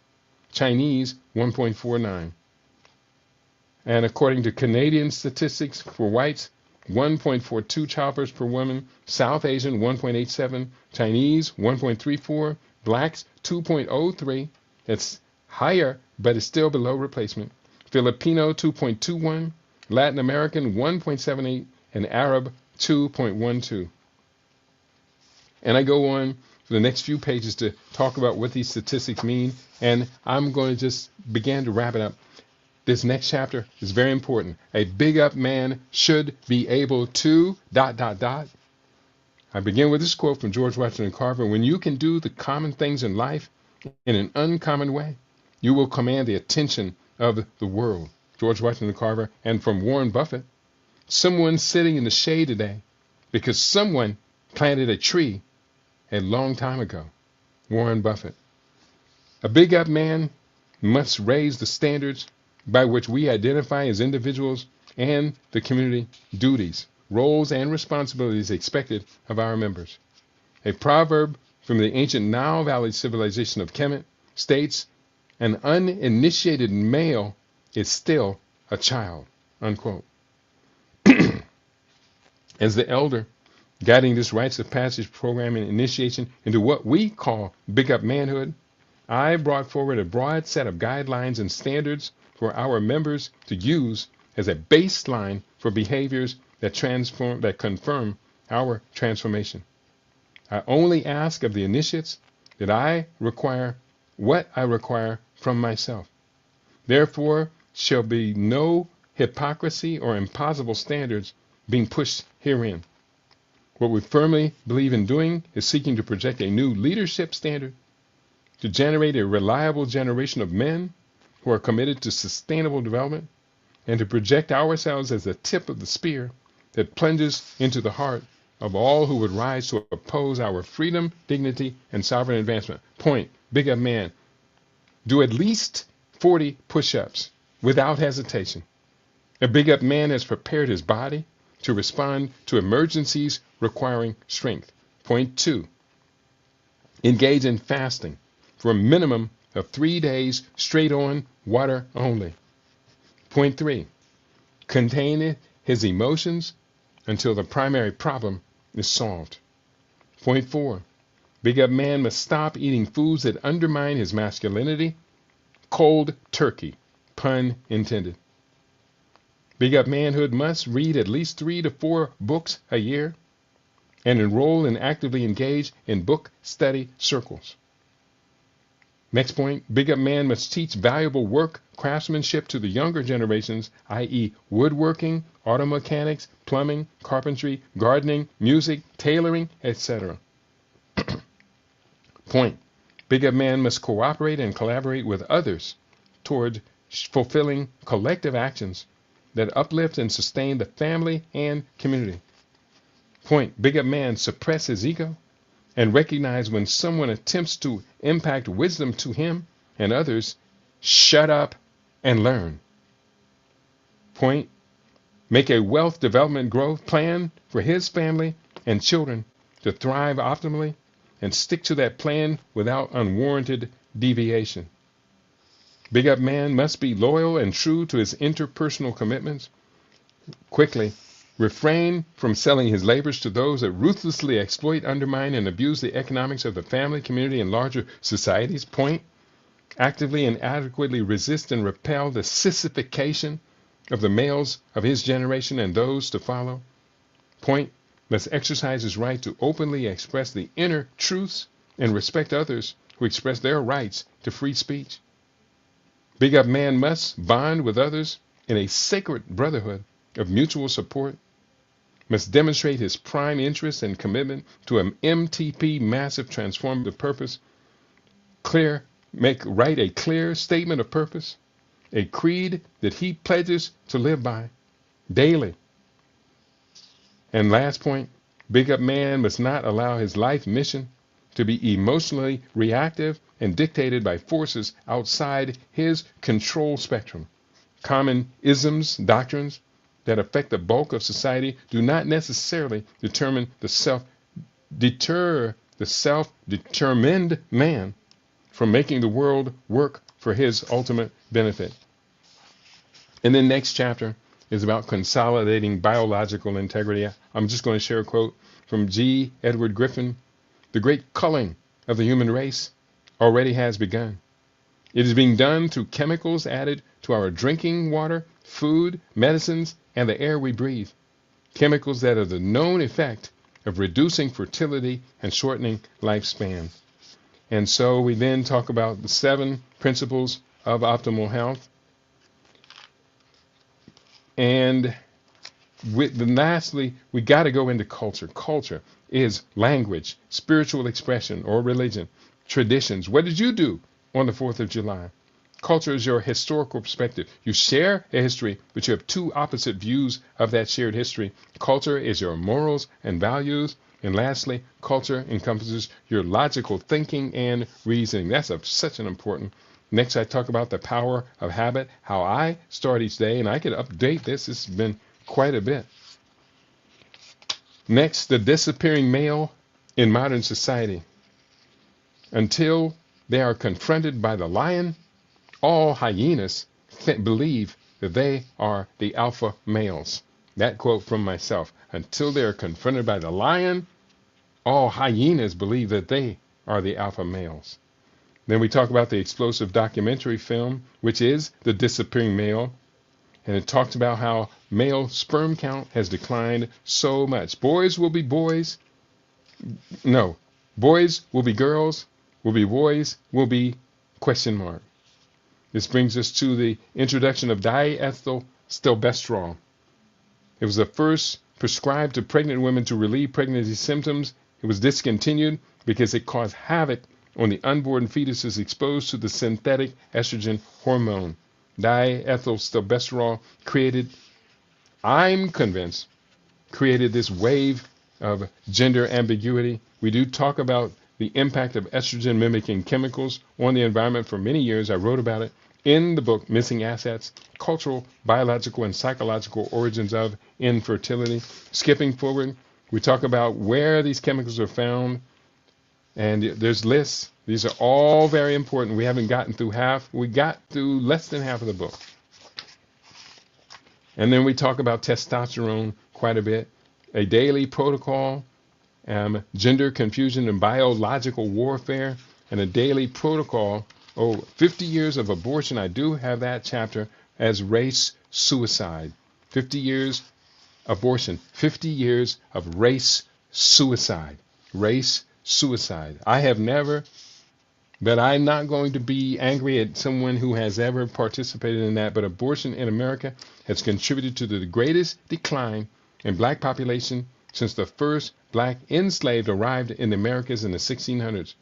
According to U.S. Census data, there were 18,871,000 black American citizens in 1960. Since Roe v. Wade legalized abortion in 1973, abortion has killed an estimated 20 million black babies, more than the entire black population of 1960. Planned Parenthood? No, it doesn't. I can't even speak about it. Abortion rates. If you think that abortion is a fundamental human right, perhaps you celebrate the fact that black children are being sacrificed to this privilege at quadruple the rate of whites.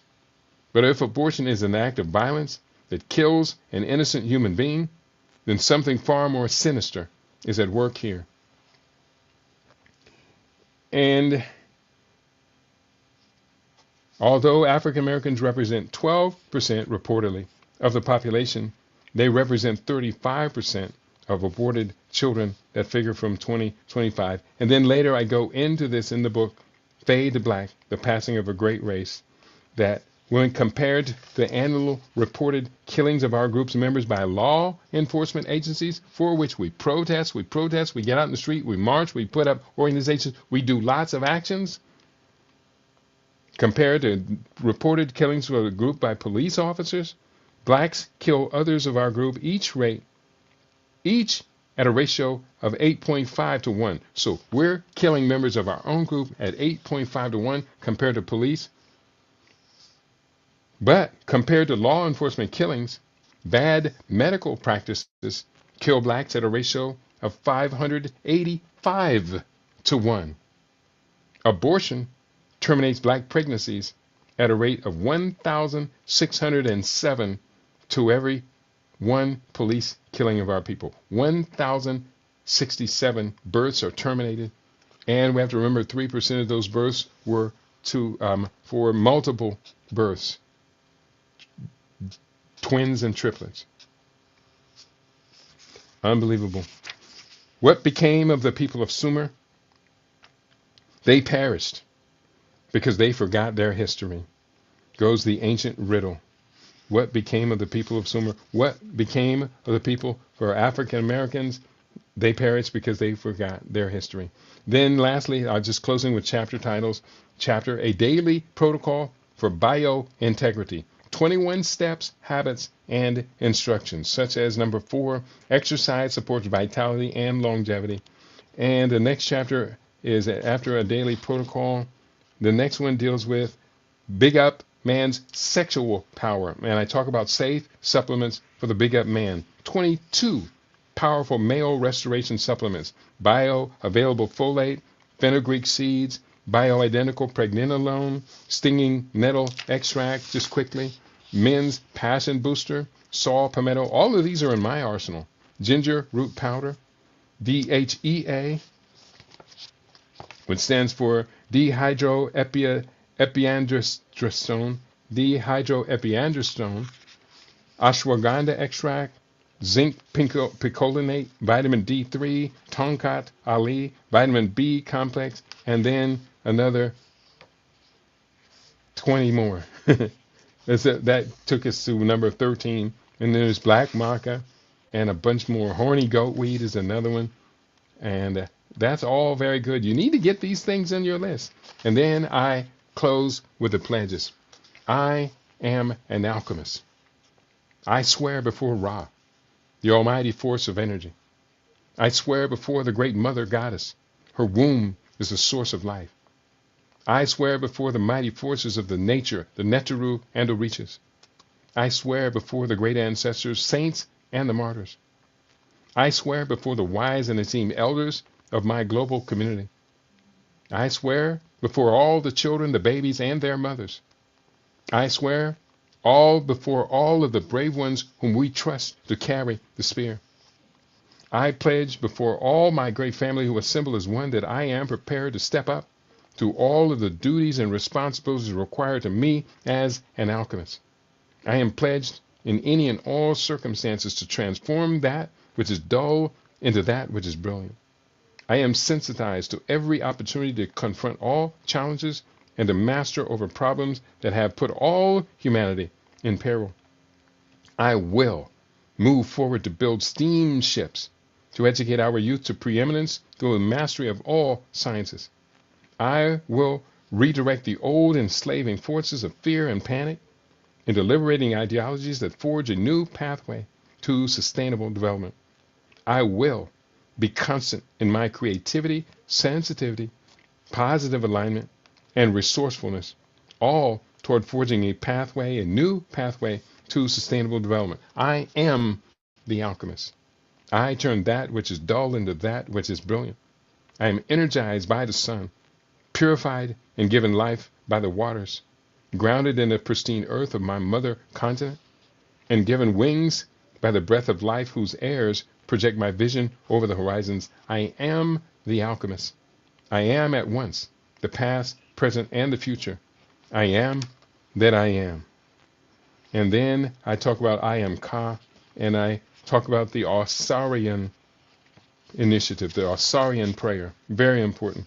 But I'm going to go ahead and move forward. I do hope you do read this book, the Osarian prayer. I am black as the night, from which the light of the new day ascends. I am the past, the present, and the future. I am the anointed of God. I am that I am. I am the many blended colors of life which lights the bridge into the new age. I am the seed, plant, and the flower. I am the anointed of the earth. I am what I am. So on that note, I want to thank you for being in part of our conversation today here on your favorite, we aim to be your favorite, LIB Radio, LIB TV, and Living Black. In the back, there are a number of appendixes. I'm redefining fear and panic. So those are acronyms. We define them to be empowering for our people. So you'll see that. The conclusion or beginnings. Let me close with these beautiful words from John Henry Clarke, who writes, and I quote, "To control a people, you must first control what they think about themselves and how they regard their history and culture. And when your conqueror makes you ashamed of your culture and your history, he needs no prison walls and no chains to hold you." That from the great Dr. John Henry Clarke. So I want to thank you all for being a part of today's conversation. On your favorite, we aim to be your favorite. We are LIB Radio, LIB TV, and livinginblack.com. There's more. You need to get this one for yourself and get it all in. And that's what we do. When we are together with you and we're doing the do, on your favorite, we aim to be your favorite. We are LIB Radio, LIB TV. We are living, truly, truly livinginblack.com. Peace and prosperity to each and every one of you on your favorite LIB Radio.